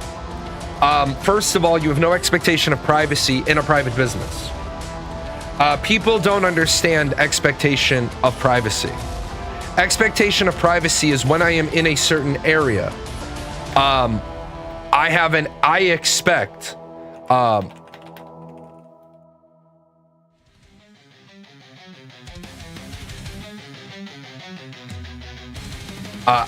I have an expectation of privacy because decorum states I should have privacy here. For example, you can never put a camera in a bathroom. You can't put a camera in a bathroom. You can't put a camera in a bathroom in your own house. As fucked up as this sounds, you can only have a camera in the bathroom of your house if you follow a bunch of fucking laws. And you're gonna say, but it's my house. Right. But the moment that you invite anybody else into your house, you have to have given them explicit informed consent that you have a camera in your bathroom. And in some states, this would go so far as to have it posted on the wall of your own bathroom. And people are like, but that's my private property.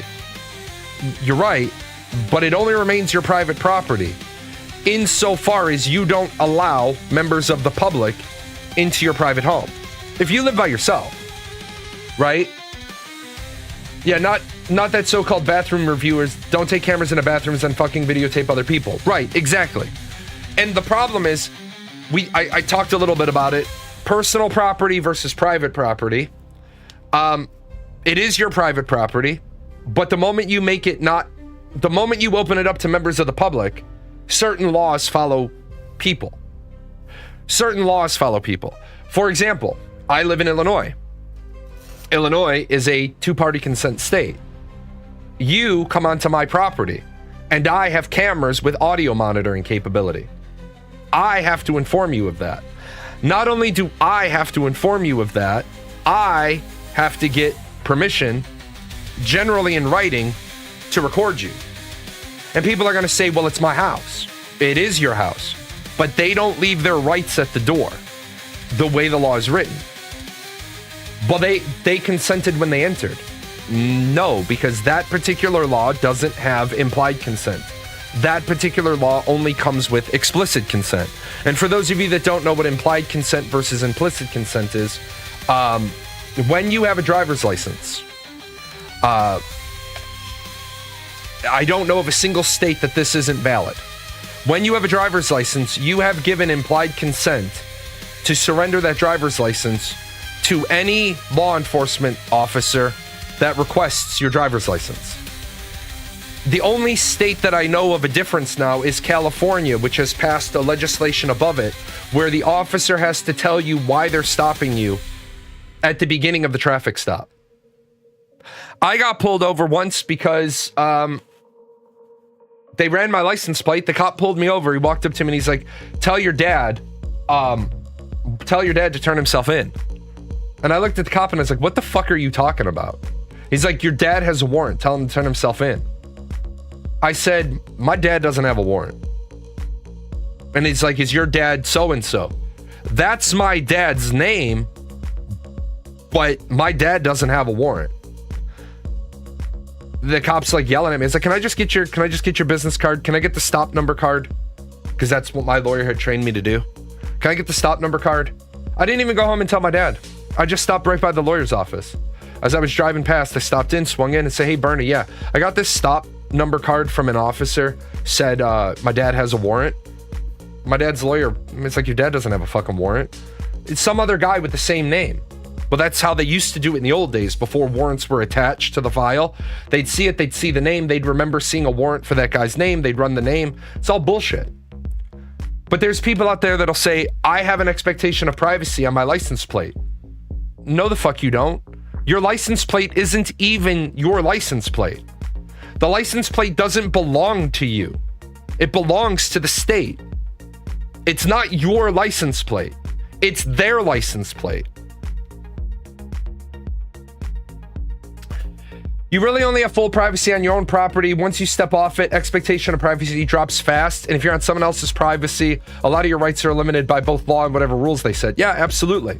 You're absolutely 100% correct. And that's what I want us to start teaching in schools to kids. Enough with the fucking, enough with social studies going all the way back to in 1492, Columbus sailed the ocean blue. Who gives a shit?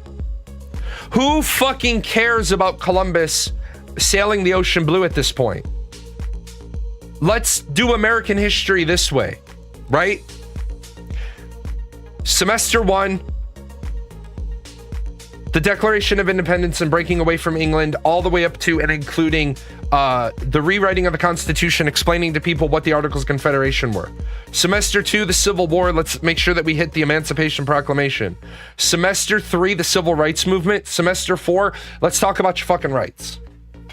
Let's talk about your rights. Well, what about Vietnam? What the fuck about Vietnam? We don't need to teach about the Vietnam War.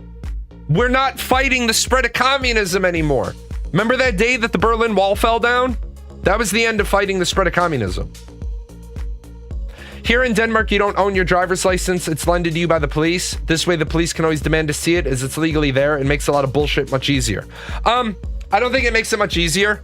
I think that infringes on your civil liberties. I think it infringes on your civil rights. To be honest. I don't think that the police should be. I love the idea of the 4th, 5th, 6th, and 8th Amendments. I love due process. I love Section 1, Article 1, Section 9 of the Constitution. I love the idea of habeas corpus. I love these things because you should know your rights and know your protections.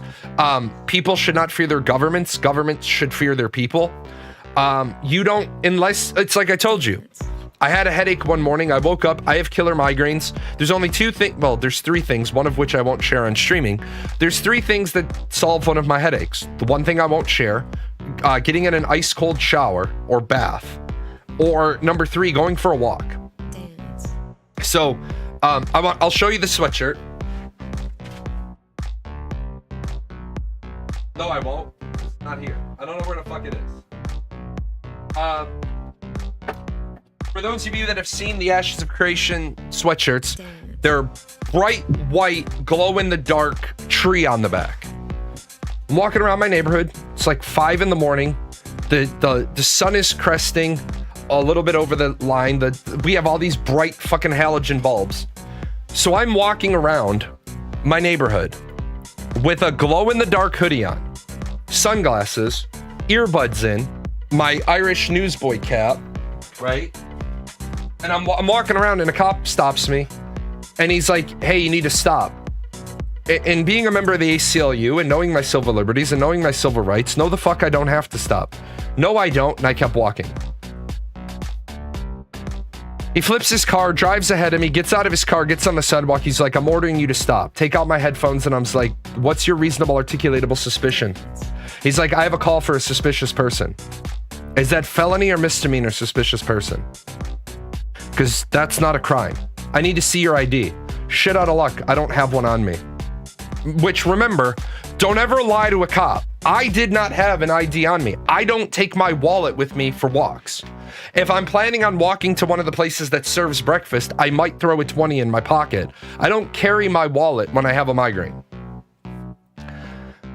Cop starts giving, I'm like, you know what, just call your fucking supervisor. Supervisor rolls out, sees it's me, you're free to go. No, I'm not, because you stopped me. Because you unlawfully detained me. Now I need a stop report. And the supervisor knew what was coming.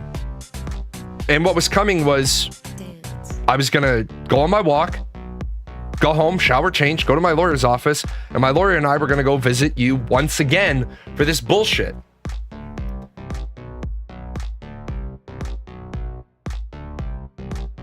We should be teaching. Oh, you got some good shit here. Let me put this up.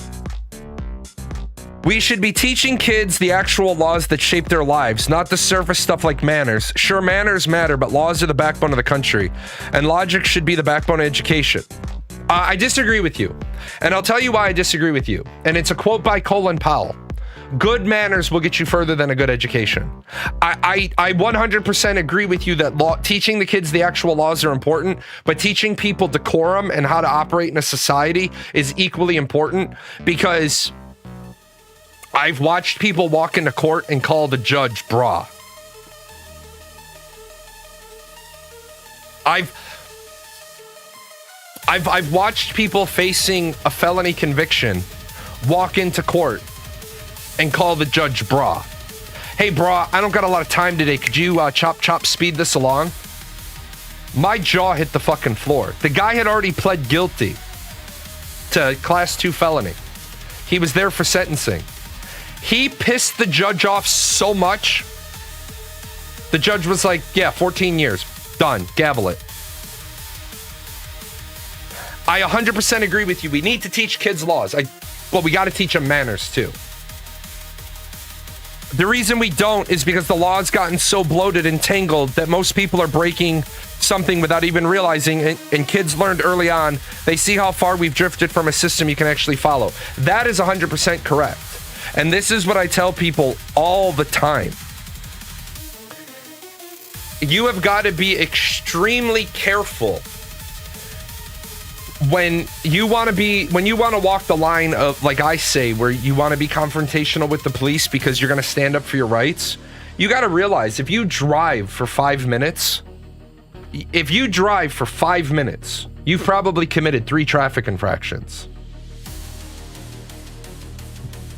Shit. I agree with you. We need to literally go down the law.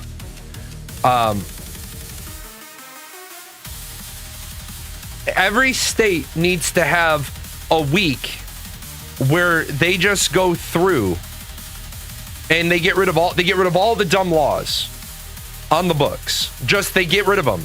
Like they have you go through and you identify all the stupid laws and get rid of them. I'm going to show you some from my state. All your states have them. A state law in Illinois mandates that all bachelors should be called master, not mister, when addressed by their female counterparts. According to state law, it is illegal to speak English. The only recognized language is American. Wheelbarrows with for sale signs may not be chained to trees. A man with a mustache may not kiss a woman. Bowling is forbidden. It is illegal to go trick-or-treating on Halloween. It is unlawful to change clothes in an automobile with the curtains drawn, except in case of fire. It is against the law to use a slingshot unless you are a law enforcement officer. It is illegal for anyone to give lighted cigars to dogs, cats, and other domestic animals. It is illegal to take a French poodle to the opera. Bees are not allowed to fly over the village or through any of the streets. The law forbids eating in a place that is on fire. You know what? I don't want to make that shit illegal. I want to make that shit encouraged. This one right here, I want to encourage this shit. I want to fucking have the Darwin Awards. If you think you should continue eating your fucking cheeseburger and fries while the building is burning around you, fucking let them. A rooster must step back 300 feet from any residence if he wishes to crow. It is against the law to make faces at dogs. You may be convicted of a Class 4 felony offense, punishable by up to 3 years in state prison for the crime of eavesdropping on your own conversation. Ladies and gentlemen, these are the fucking laws in my state. A single word can tip the scale and let a judge swing extreme isn't justice. Its arbitrary punishment should be for the actual acts that keep society from sliding into chaos, not for petty power flexes over something trivial like a word. You're right. I also think that there is a really big problem with sentencing guidelines because they're called guidelines. I'm gonna take a real quick break. I'll be right back and we'll talk about more about how can you have a crime that has a penalty of 7 to 14 years.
Okay, so rich people get 7, poors get 14. No, that doesn't work.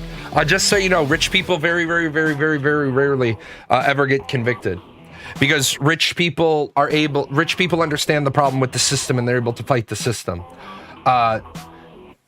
Poor people end up getting convicted by the state because the poor have to keep paying for their lawyer. And most people have to keep giving their lawyer a retainer. If you saw, I think it's the Matthew Broderick movie where he hasn't been paid.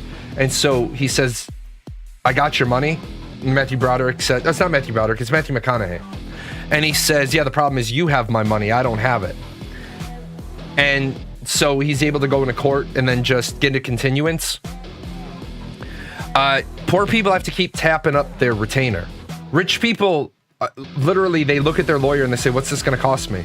Anywhere between 7 and 10 million. Rich people are like, here's the $10 million retainer. Don't bother me with this piddly shit. Just get me off. And that's unfortunately how it is. The prosecutor can get convictions against poor people because poor people can't afford continuance, hearing, motion, hearing, rebuttal, motion, hearing, appeal, delay, rebuttal. They can't afford that. I mean, think of it this way.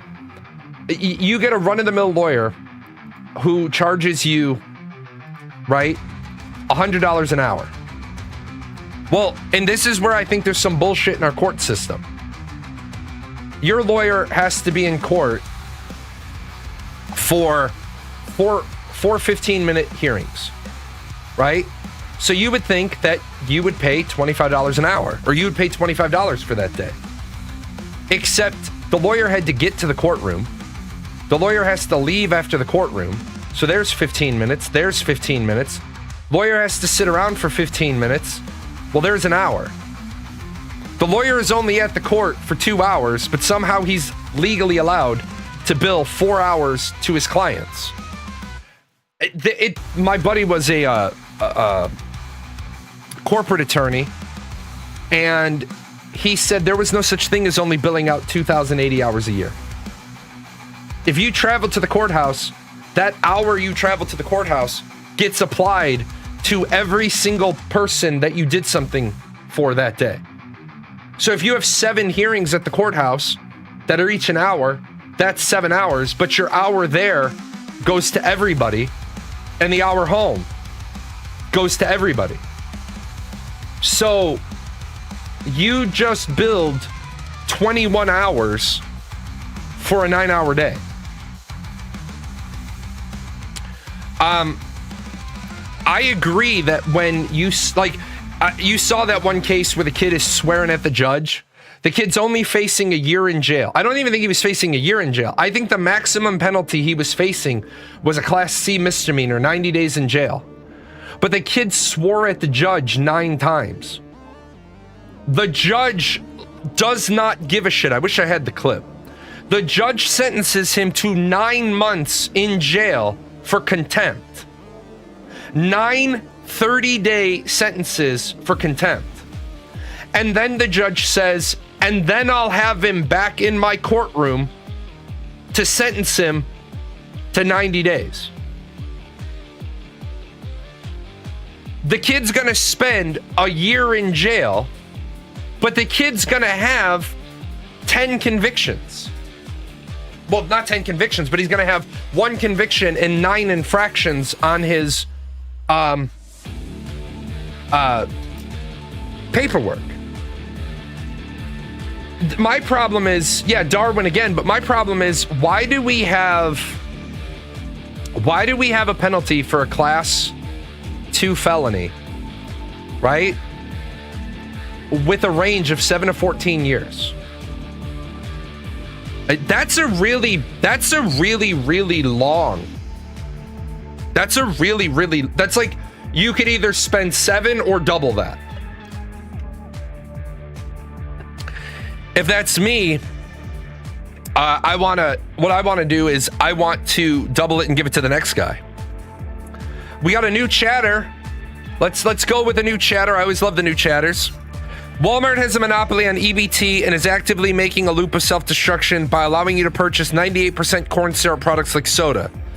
Then when those people contract health issues, they have a pharmacy to keep you healthy enough to milk more cola money from the government. Ban all EBT soda purchases. Well, you're right. You're right and you're wrong. Walmart doesn't have a monopoly on EBT. Dollar General accepts EBT. And if you've ever been inside a Dollar General doesn't exactly have a robust inventory of healthy food. Dollar General is on, we watched the video the other day. In the poorest areas, you can't drive 7 miles without finding a Dollar General. Dollar Generals, if you look at their placements, very often you'll see a Dollar General right here on a road, right? There'll be a Dollar General right here, and then everything behind them within walking distance are lower income housing. Yeah, gas stations take it.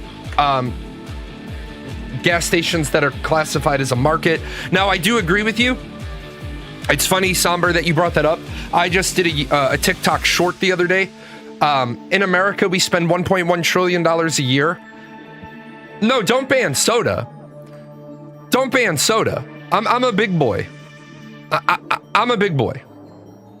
Don't ban soda, but we do spend $1.1 trillion a year on obesity and weight-related health issues. 85% of all of the fuck you. You just never talk to me again. Barks isn't nasty. No nutritional items shouldn't be purchasable with EBT. Yes, no nutritional items shouldn't be purchasable with EBT. I agree with you 100%. If you want a Barks, buy it with your money. Buy it with your money. You tend to drink less soda when it comes out of your own pocket. Now, I'll tell you guys this. I'm currently in a little program. Wait, they're poor. What money? They're not poor. They're not. I want you to realize a lot of people get EBT because people got this really bad thing going on in their head. They equate, if they're on EBT, they are. No, they're not. They're not poor. That's the trick to it. You can be on EBT because it's a supplemental social program. It's not, if it was the way it should be, it should be for the people that are incapable of earning any other money. And then they should be getting a line item for food, a line item for groceries, a line item for housing, a line item for medical, a line item for utilities. But I can tell you right now, if you're on EBT, you're not poor because my daughter's on it.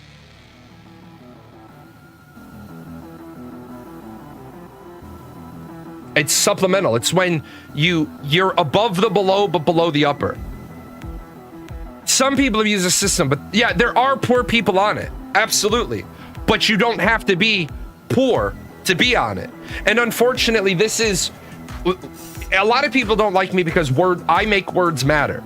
We got to stop waging a war. A lot of poor people are on it. You're right. A lot of poor people are on it. But what's a poor person? That's the trick to it. What's a poor person?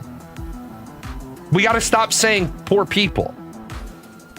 Because there's a lot of people that get EBT that are living in nice houses. And I'll tell you exactly how they do it. Because I've seen this, and people say this is abuse, but it's not. Here's mom with the 5 kids. And here's dad. And they're not married. But they live in dad's nice house.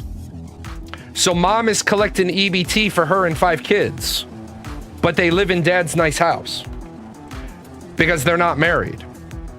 And we don't do a good enough job of vetting. Like, our process is broken. And I'll give you an example of how the process is broken. My daughter decided to drop out of high school and move out. But life didn't go too well for her. My daughter, who was being obstinate and pig-headed a year ago, her mom said, well, you better go to the benefits office and you better get benefits. Now, I'm a vet. I'm a retired vet. My daughter gets TRICARE until she's 22 or 26. She keeps it after 22 if she goes to college. When she went to get rent assistance and EBT, the very first thing they made her apply for was Medicaid.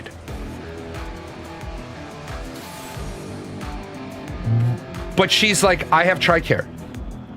They still made her apply for Medicaid. And she's like, I don't want Medicaid. I don't need Medicaid. I already have TRICARE. That's part of our problem. That's what do you, I don't know what just happened there. That's a big part of our problem. If you want to make words matter, then say, right. Yeah, some people abuse the system, but that doesn't mean everyone does. Most folks on EBT are barely scraping by. No, I need you to stop that because that's not true. And I do study the numbers. That's not true at all. You say most folks on EBT are barely scraping by. A lot are on disability and literally can't work.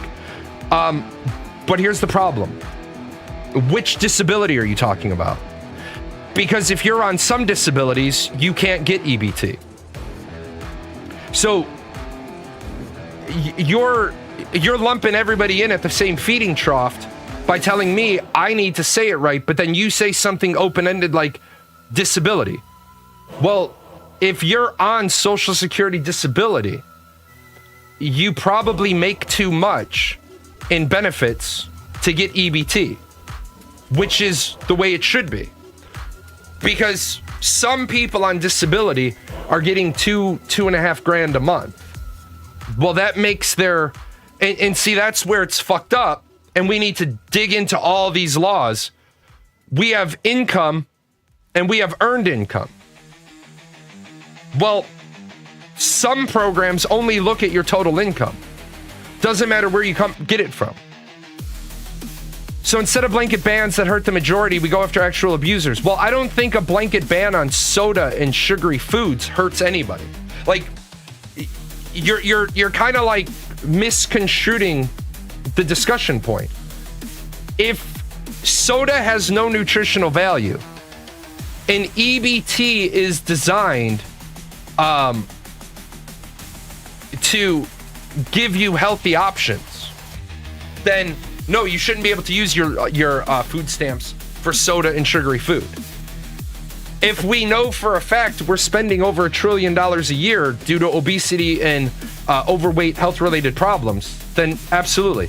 Soda is a negative nutritional value. Dude, you need to stop that bullshit. No, it's not. Let me help you with that. I don't know what your hard on for soda is. It's not a negative nutritional value. I used to drink a 2 liter of soda every single day. I also used to run 10 miles a day. Soda was not a negative nutritional value for me at that point. I was simply taking in calories in liquid form, but I was burning off all of the calories I was taking in. I was like 4% body fat, okay? You gotta get off of this big picture like hating on soda. For some people who never get their ass up off the couch, who don't go for walks, who don't work out, soda is bad. But I was 4% body fat. Yes, I was 4% body fat. I was a 4-sport athlete when I was in high school. I went on to college. I stayed in great shape. I was in the military. I love to run. I was 4% body fat. I was up in the morning. I was lifting, walking, lifting, running, and then swimming. I went to the afternoon PT group with my guys. I went to the evening PT group with my guys. And then I went home and I went for another run. I was that fucking skinny, okay? I was that tiny.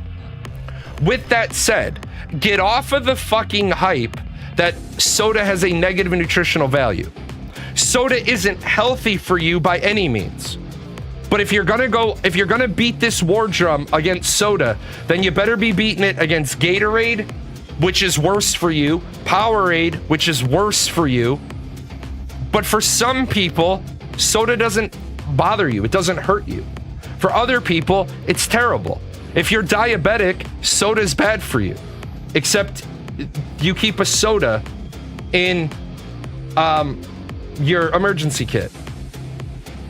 Around 11.5% of Americans, the equivalent of 37.9 million people, are living below the poverty line. 41 million people were enrolled in SNAP. This equates to 12% of the US population. Most people on EBT are genuinely eligible. Many due to low income or disability. Again, you gotta stop looping in disability. You need to tell me which type of disability you're talking about. The numbers clearly show there's no excuse for blanket assumptions that everyone using this... Whoever made an assumption that people are abusing it? What? You've lost me completely now. We're at any point... No, I haven't. When did... Dude, at what point on my show did I ever say there was a blanket assumption that everyone using the system is abusing it? I've never said that. I've never said that. I've never insinuated that. I've never made an argument to build against that. I've never made that argument. I've never made anything that looks like that argument. My argument has been about people drinking sugary drinks and soda and candy. Are there people that are abusing SNAP, WIC, EBT, food stamps? Absolutely. There are people abusing it. There are people abusing it. I've never said everyone is using it. I've never said the majority of people are abusing it. Those words have never come out of my mouth.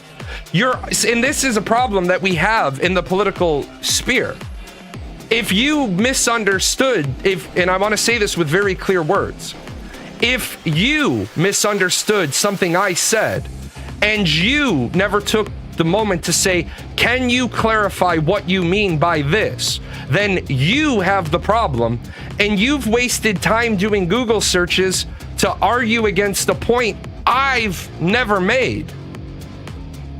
You're arguing against a pure straw man now, because that's not my position. That's not my argument. I've now twice had to say to you, though, what do you mean by disability? Are you talking disabled vet? Because a disabled vet has too much income to get food stamps. Are you talking about Social Security disability? Well, some people on Social Security disability make too much money on disability to qualify for aid. But you're telling me what my argument is, and I've never made that argument. I've never insinuated that argument. I've never hinted at that argument. I want to take care of people, but I actually want to take care of them. I've said for years, EBT is a broken fucking system.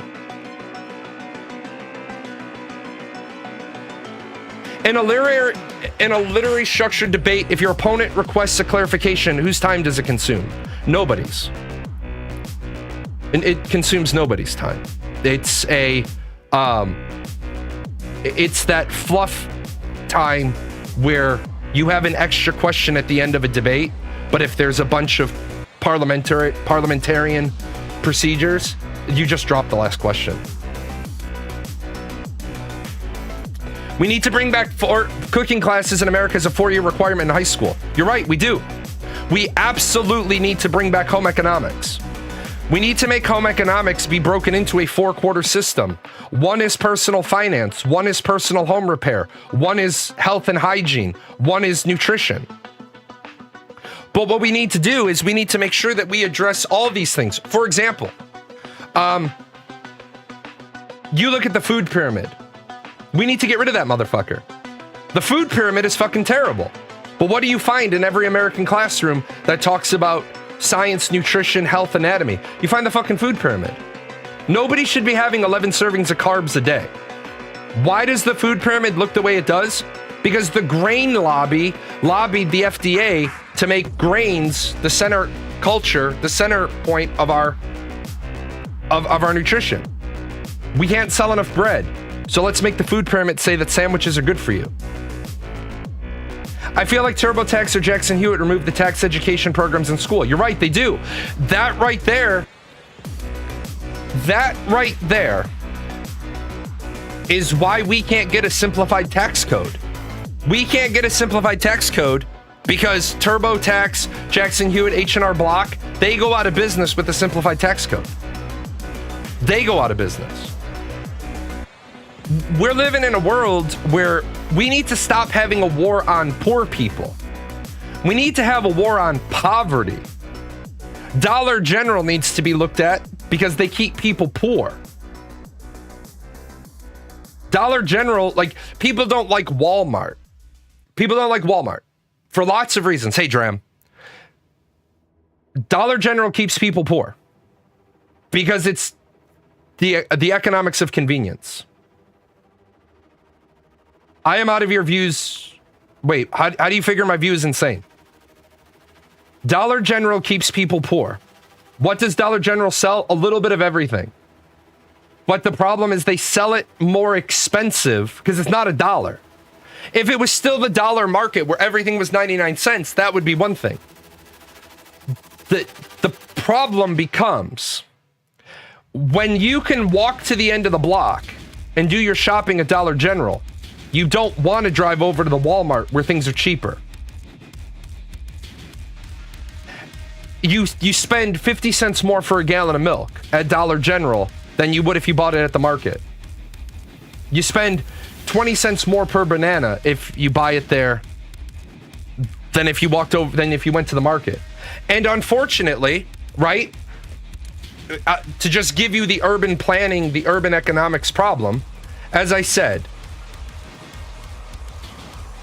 you have a lot of low-income housing right here. And what they need is they need mass transit. They need a bus stop right here. They need a bus stop that will bus them down to a Jewel, an Osco, a Kroger, a Walmart. But what happens is Dollar General Market moves in right at the end of their block. And so now these people can get a little bit of groceries and a little bit of home repair material, and they can get their detergent and they can get their household cleaners.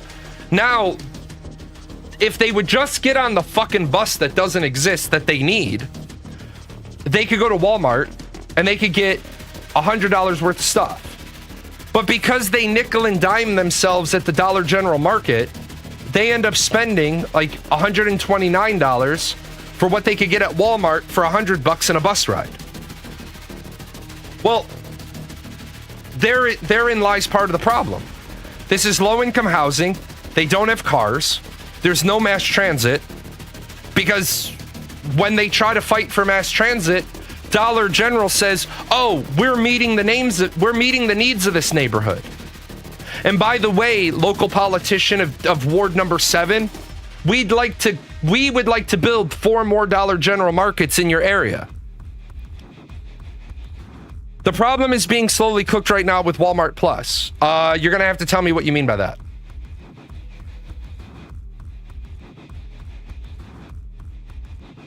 You're going to have to tell me because Walmart, as much as people don't like Walmart because of how they treat their employees, Walmart is actually really good for the poor people. The company is strangling me. I deliver groceries from Walmart with Spark Plus, and they obviously can't tip, so my wages go down. I'm going to help you out here. Your wages don't go down because they can't tip. You're part of a segment of society that doesn't understand what a gratuity is. Because they can tip. They could tip you. When you drop off the stuff, it's called these things. The money with the dead presidents on it. It depends on the product. Some stuff is cheaper at Walmart. Some stuff is cheaper at Dollar General. Very, very, very few items are cheaper by unit at Dollar General. Items that are cheaper at Dollar General are cheaper for the item that you see. But when you actually, like, what you're not doing is comparing the $3 pair of shoes that last a year or the $10 pair of shoes that last 10 years.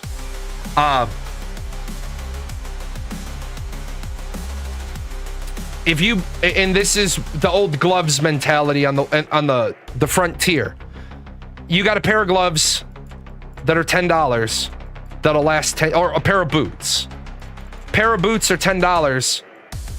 You'll get 10 years of life out of them. Or a pair of boots that are $3 that last 1 year. Well, the problem is the worker doesn't have the money to spend $10 in 1 year to buy the pair of boots. So over 10 years, he spends $30 versus $10. One thing I know is like soda.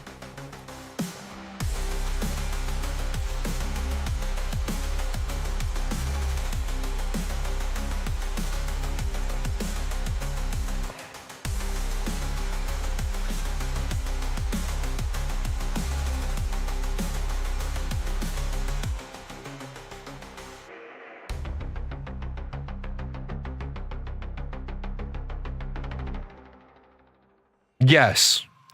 A 24 pack of soda right now at Dollar General is $7.50, and a 24 pack of Coca-Cola at Walmart is $13.78.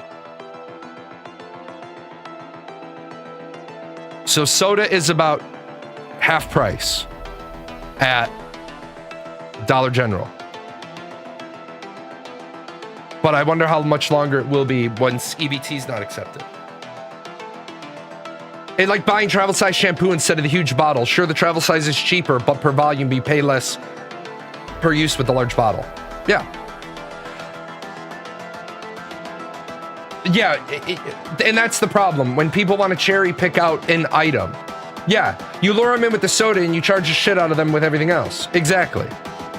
Absolutely. That's why on the aggregate, if you want to save money, it's just like when I say to people in the video that I made, I picked what the fuck all did I buy? When I did the video the other day, I went through and I picked a bunch of items. What I picked was 4 loaves of bread, 2 boxes of Honey Nut Cheerios, 2 gallons of milk, 4 dozen eggs, 21 bananas, 10 pounds of meat, 4 cans of sliced carrots, two boxes of Great Value cornflakes, because I can eat generic cornflakes. I can't eat generic Honey Nut Cheerios. 3 boxes of mashed potatoes, a jar of raspberry preserves, a jar of grape jelly, and 2 jars of peanut butter. That's enough food for a month. Was about about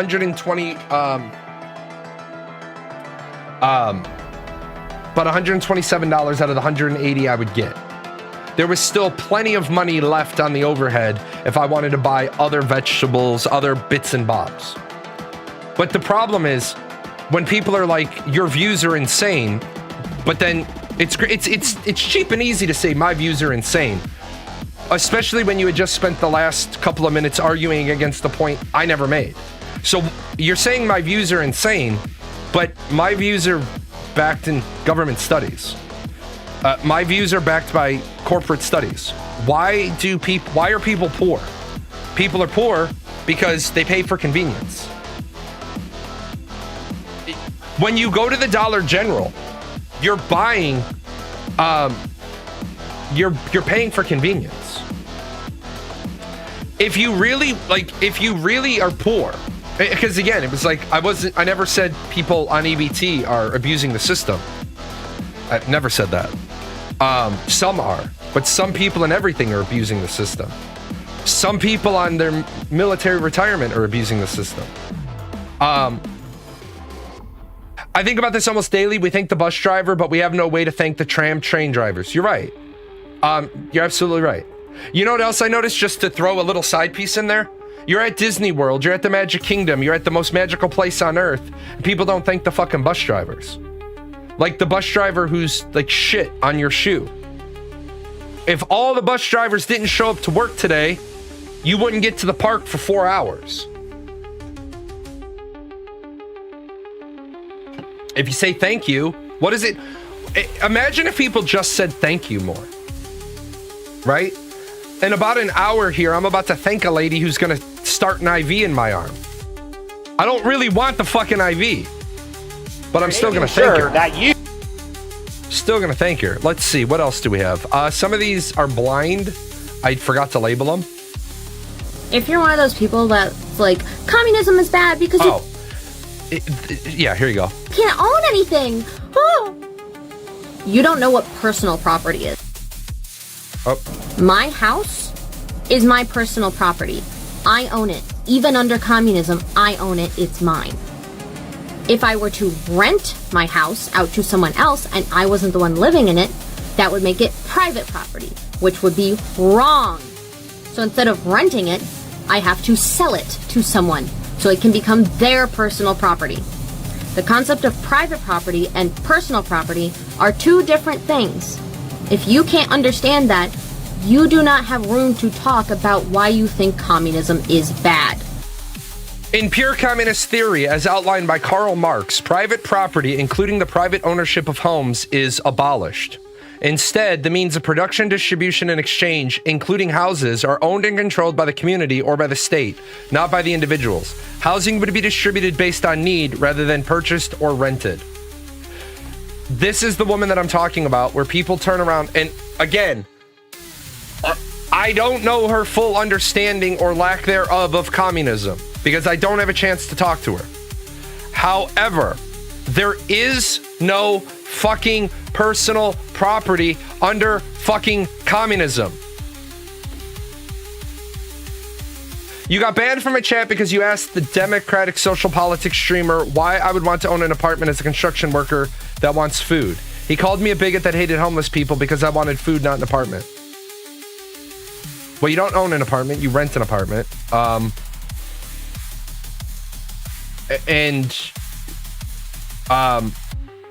Maslow's hierarchy of needs places food before housing.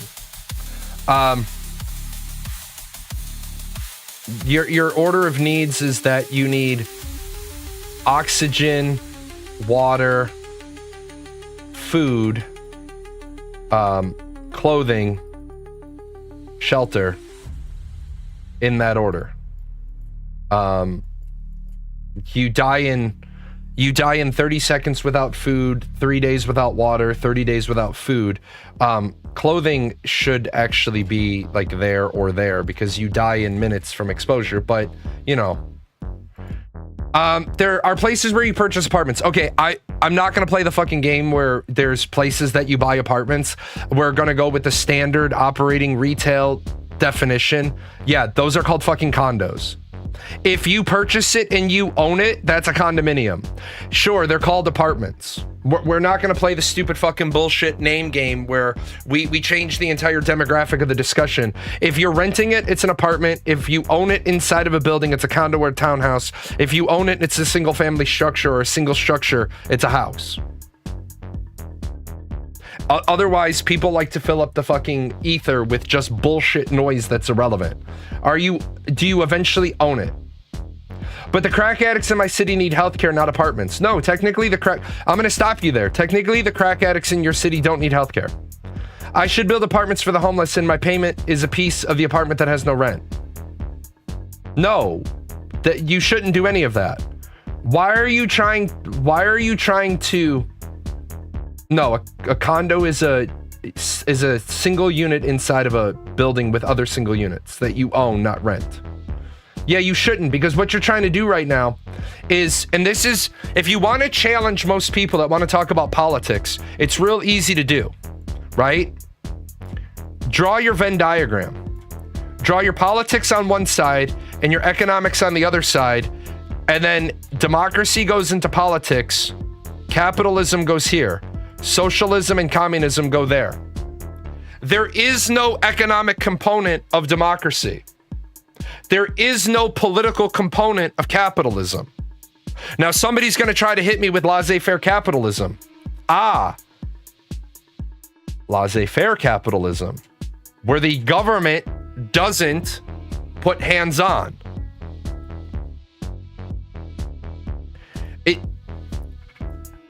You shouldn't give a fuck. A blanket statement. In a null world, what we're going to do is we're going to draw a null world here. This is a null world with no rules, regulations, policy, society, decorum, standards, religion, government, anything.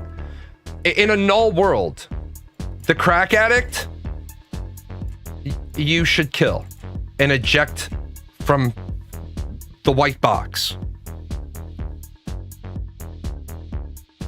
In a null world, you should just remove the crack addict. I know it sounds mean. I know it sounds harsh. I know it sounds radical. But until you put some rules on the game, you shouldn't care about the crack addict.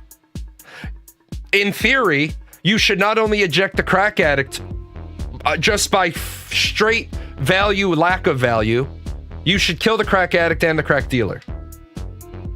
And you should find all the crack plants and burn them.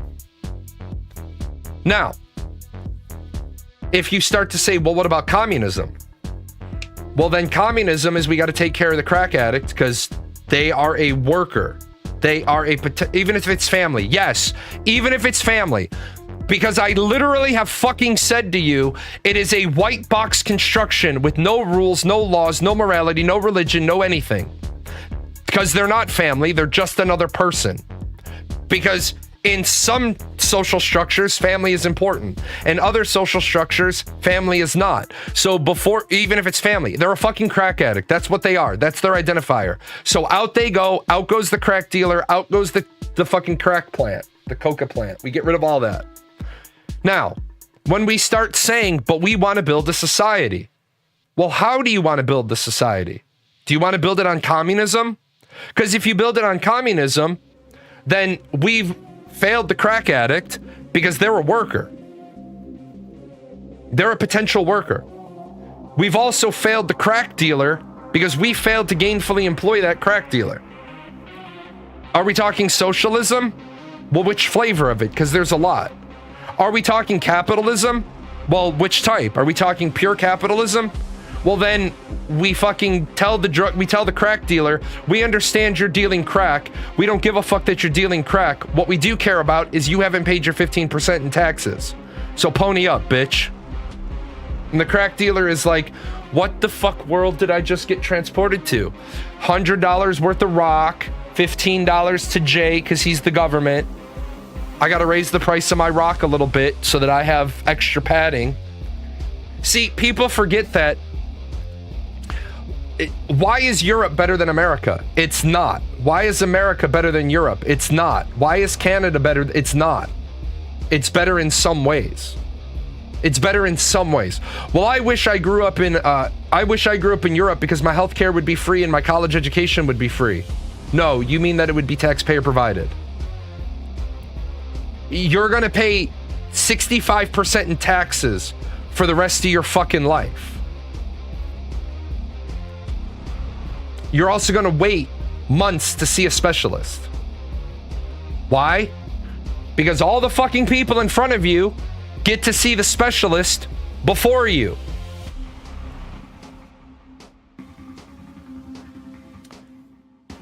That's the downside. The girl in Canada has brain cancer. They find a mass on her spine.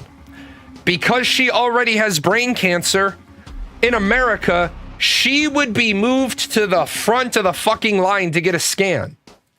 Because in America, our healthcare is triaged differently.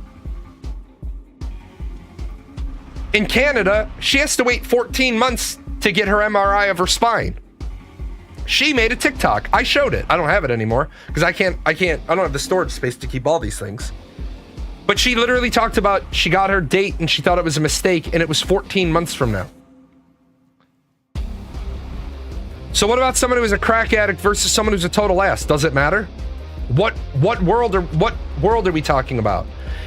If they made me king of America, I would eject probably 100 million people out of this country because they're fucking useless. They're fucking useless.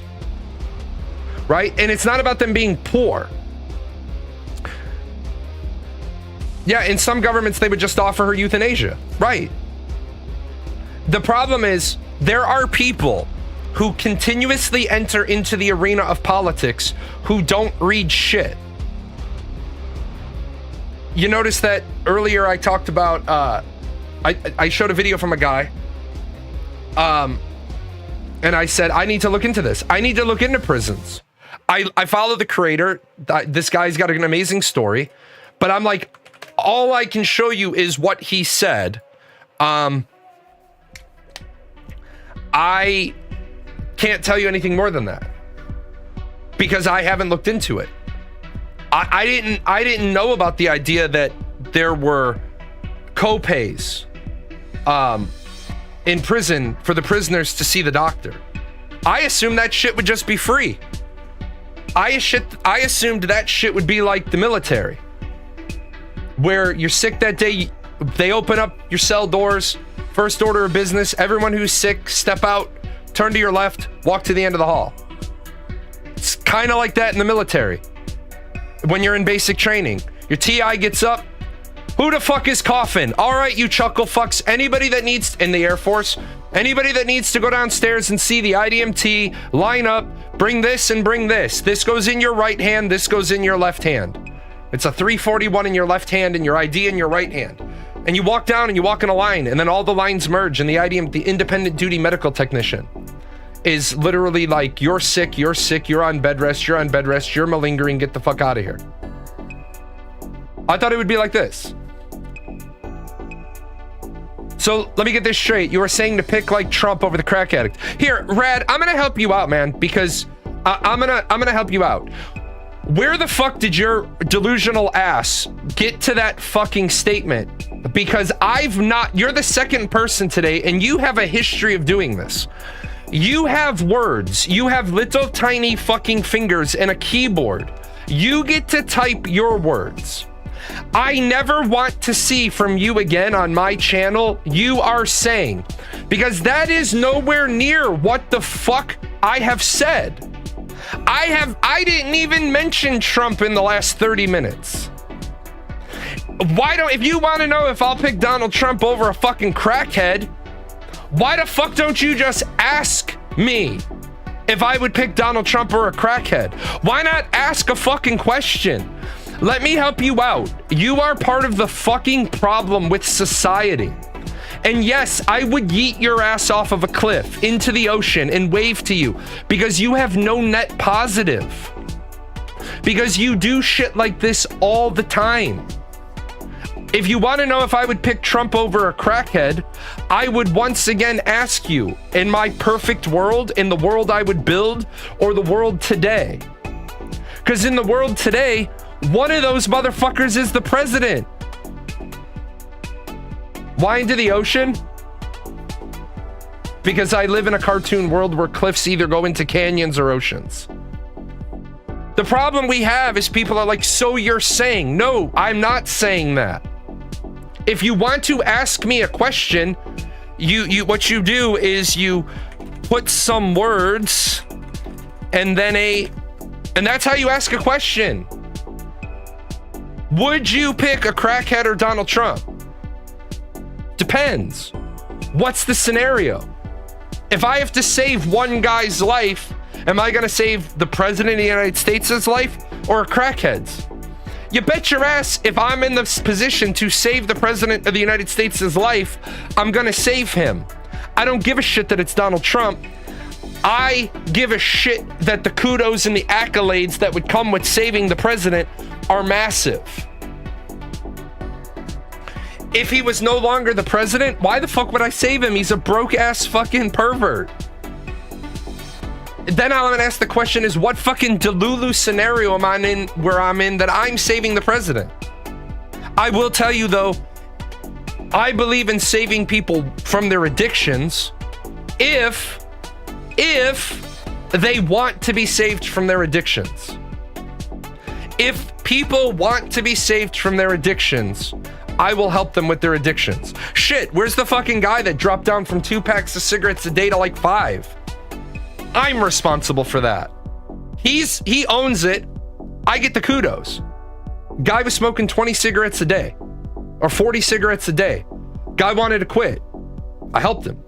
He's down to like 5. Even if he never gets below 5 the rest of his life, that's a huge improvement.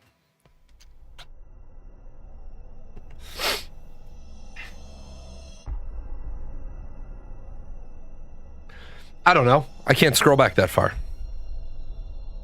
Yeah, it's the farthest I can go back to is Sue the Bees. This is the problem we're facing. People like this girl. If you're one of those people that's like, communism is bad because you can't own anything. Communism is bad because you can't own anything. And then you go on to talk about why you're fucking wrong about communism. You don't own your house in communism. You know how it works in communism? It looks an awful lot like the military. Hey, Captain J, yeah, you live at this base, yeah, in the house we give you, yeah, we need you to go work over there now, cool. We're gonna take this house away from you over here, cool. We're gonna give you a new house over there, great.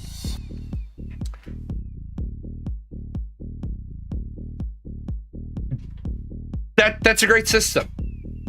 Except, right? Except, if you've ever read All Quiet on the Western Front, you remember the big part about All Quiet on the Western Front with keeping your spade polished and cleaned? And the author, the speaker, the narrator, he says he takes great care in making sure his spade is clean and there's no rust and it's sharp and it's well cared for. And then when they're doing a drill, his spade and all the spades get kicked in together. And he just knew, like there's a sign where he says, and I just knew that by the time I got to collect my spade, I would get one that's a pile of shit and I would spend a bunch of time working on making it good again.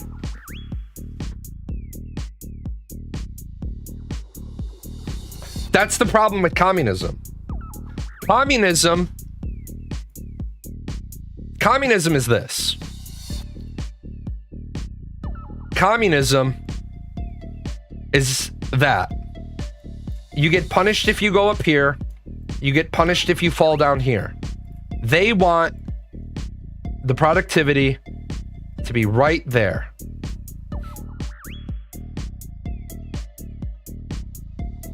That's where the productivity has to say. In capitalism, you can be up here, they can be down here, and they can actually be making more profit than you. Right? They can be making more profit because you have all these costs. And that's capitalism, baby. That's capitalism. I shared a fact with some people a while ago, and they were shocked about something. Let me get the most up to date. Let me get the most up to date number. Yeah, I'm gonna start asking communists to build a PC with me. Then I'll take their graphics card and they can have my extra hard drive because I have 2. 100% correct. 100% spot on.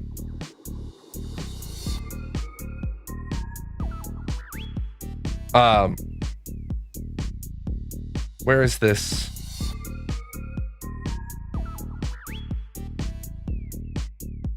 Where is... They don't show it anymore? It was like a really cool thing that they added to Fiverr, and then they took it out.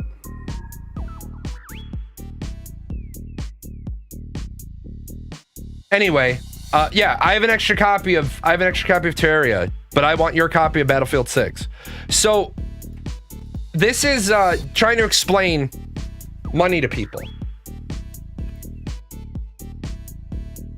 This is about what I've spent on music for PGN Music. I've spent about $33,000, give or take. I don't, for some odd reason, they took away the really cool new thing that they had. Right? They took away the new thing that they had, which showed me the up-to-date dollar amount. PGN Music, oh, all the music you hear on the background of my show is, I own it all. It's all copyright-free, DMCA-free. It's my record label. So, over the years that I've been doing this, I've spent about $30,000, and I've made back $7,100. So, we divide that by 5. Oh no, we divide it by 4. So, I make about that a year. Through DistroKid. I make a little bit of money other places. And somebody said to me that was a terrible investment. And I said, why? And they said, because you're never going to make your money back. I said, okay. If I never do any more marketing, I never do any more promotion, right? If I make $17.88 a year, every year, for the next 25 years, I will eventually make my money back. Right? But this year, I haven't made that money linear. I haven't made that money in a linear fashion. A couple of years ago, I was getting 100 plays a day. Then I was getting 1,000 plays a day. And then I was getting 1,500 plays a day. And now we'll see after this Christmas season, does this Christmas season drive us up again? Because, yeah, I've only made $7,000 in the 5 years doing it, but in the first year doing it, we only had 5 albums. I think we had 3 albums. People don't understand value. So it's like you spend an awful lot of time trying to have conversations with people, but they don't understand, right? They don't understand what they don't understand.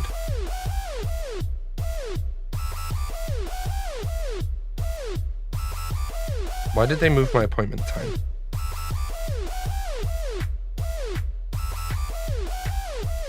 Okay. Yeah, it only takes one short to get 2 million views to be DCMA'd. It don't, right. Now,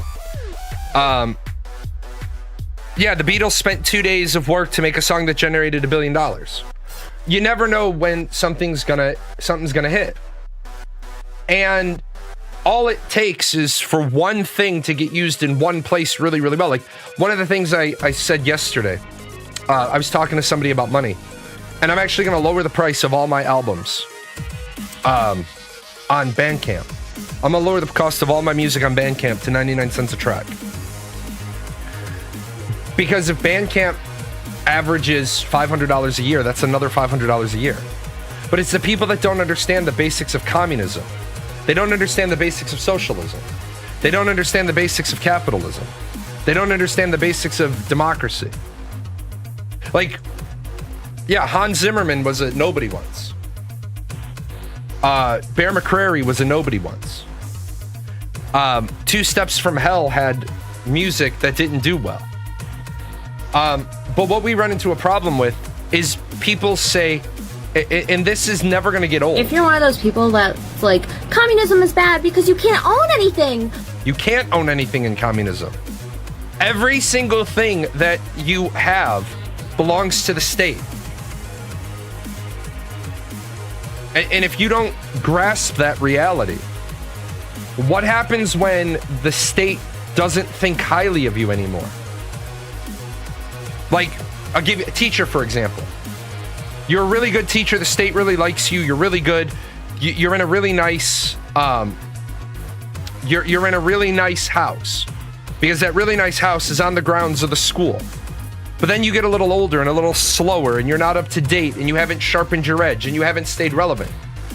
So now they move you to a smaller school that has shittier teacher housing. Well, then what was the point of being good for 15 years? It's actually even more crazy right now because the world is so fast. You could literally be a millionaire because of a good week on TikTok.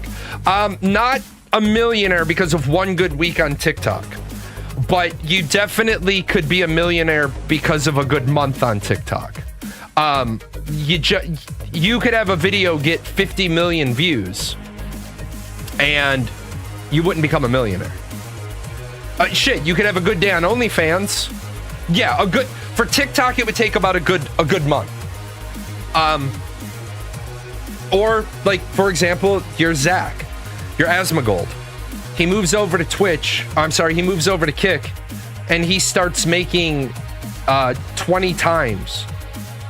Yeah, the average income of OnlyFans is 180 a month, but we don't want to look at that number. Yeah, if you're Little Tay, you make 1.5 million in one show. Exactly. All those people are going to go to fucking jail, and it's going to be glorious. It's going to be glorious. Ladies and gentlemen, I want to clue you in with something called temporal mechanics and the way this works. For those of you, Little Tay, look up Little Tay, Google Little Tay, and you're going to see what a fucking horrible state this is. At 12:01, she turned 18 and she dropped a bunch of porn. At 12:01. The only way you have porn ready to drop at 12:01 if it was made in the past. In the past, you were 17, which makes it child porn. Which means all of your people that bought that shit. Oh, you can put it on the bank, man. Put it on the board, money in the bank. I promise you, that's gonna be an investigation. You're gonna see those people go to fucking jail. But this is the world we live in, right? Yeah, she thanked all of her pre-orders from the last 10 years. People have been asking her to do porn since she was 9.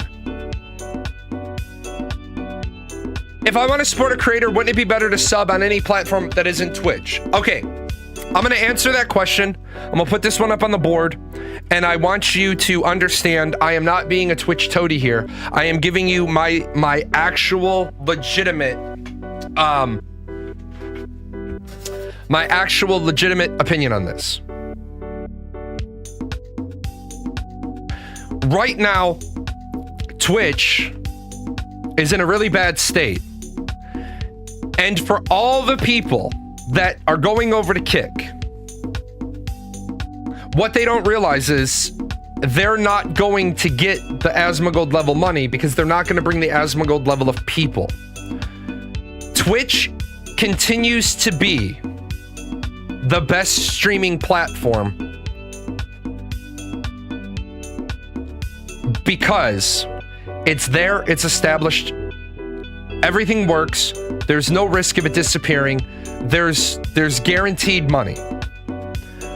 Where Twitch is struggling is, and again, I know I come off as a know-it-all, Twitch is trying to protect a market share that they were going to lose anyway because Kick's numbers had nowhere to go but up. Say I entered into the presidential election race right now. I'd start at 0% support. My numbers have nowhere to go but up. My numbers have nowhere to go but rise. I'm at 0. They can't go any lower. Twitch is panicking because Kick is taking 25% of the market share. That's because Kick is funded in such a way that big creators go over there to make money. Twitch has Amazon money and reach. No, they don't. Amazon is not backing Twitch. Amazon is tired of carrying Twitch. Dan Clancy is running around trying to make Twitch viable because the writing on the wall is that Amazon's going to shed Twitch because it has not become profitable. Part of that problem is Amazon made this shit not profitable.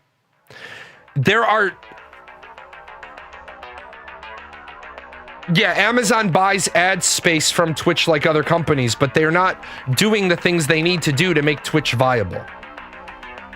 For example, when I'm streaming Final Fantasy Tactics at the end of September, the reboot,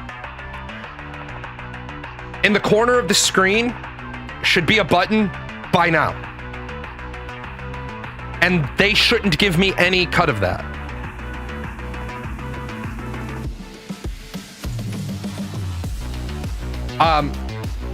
If I'm in a game category, buy now on the game should automatically buy you from Amazon. They used to have something like this. It was called Blacksmith. They got rid of it. Twitch still doesn't even have replay like other streaming services. What do you mean? They do. They manage VODs really, really shittily. But they do have them. Unless you mean go back in time while live, and then you're right. Correct. You can't rewind my VOD while I'm live. But I'm going to say this. You can if you're making a kick, or you're making a clip.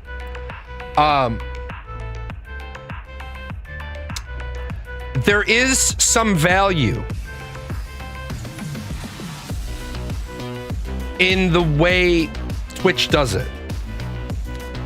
They need to make it so that you can see about the last 4 minutes. They should allow you to go back about 4 minutes. Because that would be useful. But the rest of the time, they're trying to keep you focused and live on the streamer, which is good. Which is really better. You appreciate the follow. You have plenty of time. I'll see you later. I wonder if Google or someone picks up Twitch if and when Amazon drops it. I'll tell you right now, if Amazon were to shed itself of Twitch, YouTube should buy it. No, Google should absolutely buy Twitch. Because right now, when you're on YouTube and you're on Twitch, Microsoft already was in the streaming business and they fucked it all up. They won't get back into it. They had Mixer, remember? Yeah, YouTube would make major gains. And the reason why they would make major gains is because YouTube live streaming right now, it still pales in comparison to Twitch.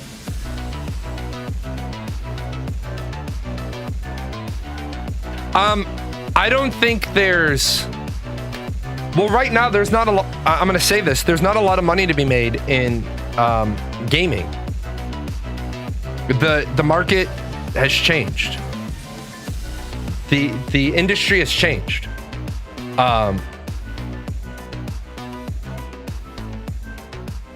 Is this still the same? What the fuck are they doing?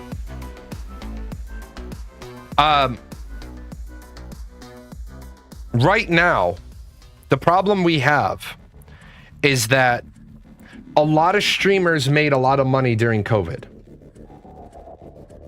Yeah, You Will Own Nothing made a lot of gamers angry. YouTube Live is lacking in some ways. A lot of ways. Honestly,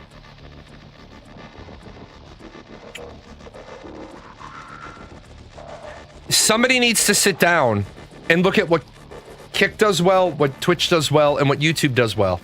And what Kick does incredibly well. And you guys have heard me say this over the years.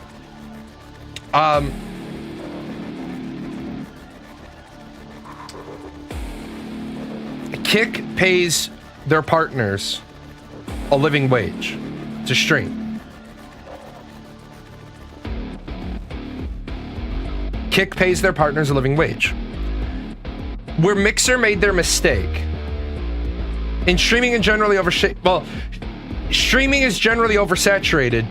The way we prevent it from getting worse is is this simple thing. This very simple thing, which would make a lot of people mad.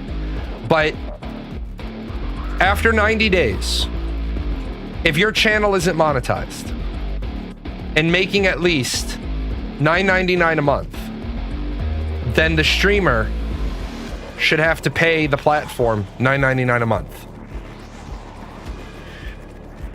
And if they did that, what that would do is that would get rid of all of the little fucking nobody streamers whose heart's not in it. And I'm not here to crush anybody's hopes and dreams. I'm here to put your hopes and dreams through a crucible so that you can realize this is a job. This is a fun job, but this is a job, right? If you can't, I prep my shows.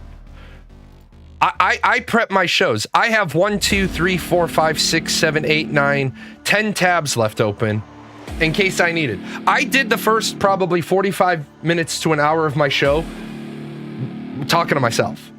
When this is over, you can go back and look at the beginning of this VOD. I talked to myself for about an hour because I was at a new time where I'm usually not. It took a while for some people to trickle in.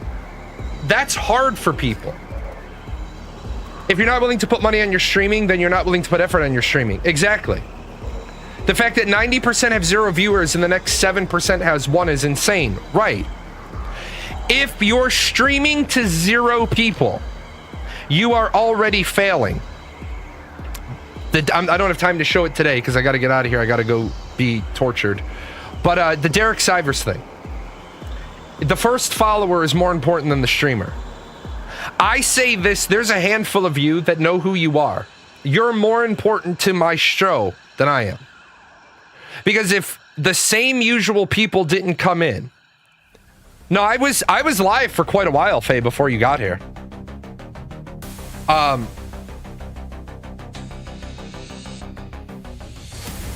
was live for quite a while. In fact, hold on, let me see.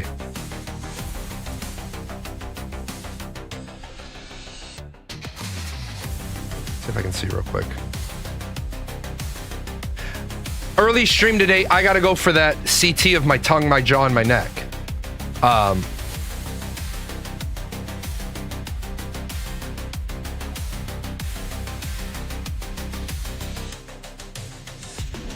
Hold on, let me see if I can actually find out what time you showed up today.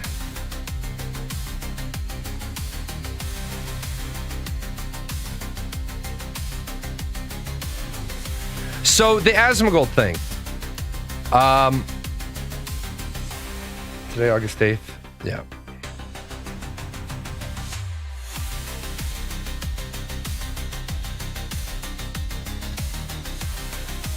Okay, yeah, it was about 25 minutes before you showed up. Asmongold costing Twitch a bunch of money was something that never should have happened. And here's why it never should have happened. If Dan Clancy had called me, I would have made it so that never could have happened. The moment your show is eligible for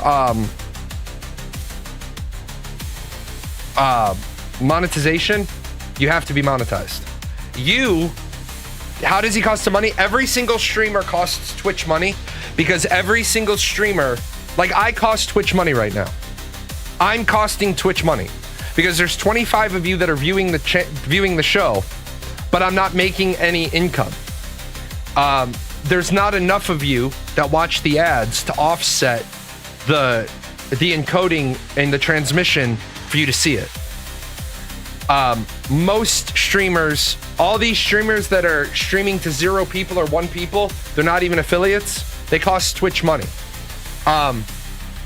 Over X number of views, Twitch runs ads on the account automatically. They do now. They didn't in the past. Yeah, where he refused to monetize. Yeah, I don't. There you go, Grumpy Old Man subscribed. 6 foot. I don't run mid-roll ads. I don't do that because I think it's bullshit, and I understand why streamers want to run mid-roll ads because if I roll mid-roll ads all the time, then it motivates you to either buy Twitch Turbo or subscribe to my channel so you don't get ads while you're watching me. But I don't like being insulting like that. I don't like running ads. Now, would it be better for my health? Yes. Knowing that at the top of every hour I'm going to run a 3-minute commercial break would be better for my health. Would let me get up, would let me recenter. If somebody was being a complete fucking tool, I would know, hey guys, you know what I'm gonna do? I'm gonna run the ad break. I'm gonna take my break right now instead of at the top of the hour. Boom. But I don't give a fuck because I'll mix it up with anybody. Isn't that Twitch's fault a bit for letting people use their platform for free to 0 viewers? Yes. And unfortunately, it is something that is going to have to change with Twitch. Let me see if I can get the numbers right now, because then I got to get out of here. I had like an extra couple of minutes. Right now there are 2.8 million people watching Twitch. Right? There are 2.8 million people watching Twitch. 95,000 channels are broadcasting. So, yeah, you should have to pay a $9.99 a month fee. And here's why a $9.99 a month fee. If your channel doesn't make $9.99 a month, then you have to pay $9.99 a month. Because that'll get people, as the old phrase is, shit or get off the pot. Either if you have to pay $9.99 a month to have a stage, you're either going to figure out a way to make at least $9.99 a month, or you're going to stop doing it. You're going to give up. Most people that are going to be deterred by a $10 barrier to entry are going to stream to 0 people for 10 years. There's 95,000 channels. There's 2.8 million people watching Twitch right now. And let's say they all just subscribed to one person. Appreciate the follow. Although that's not you.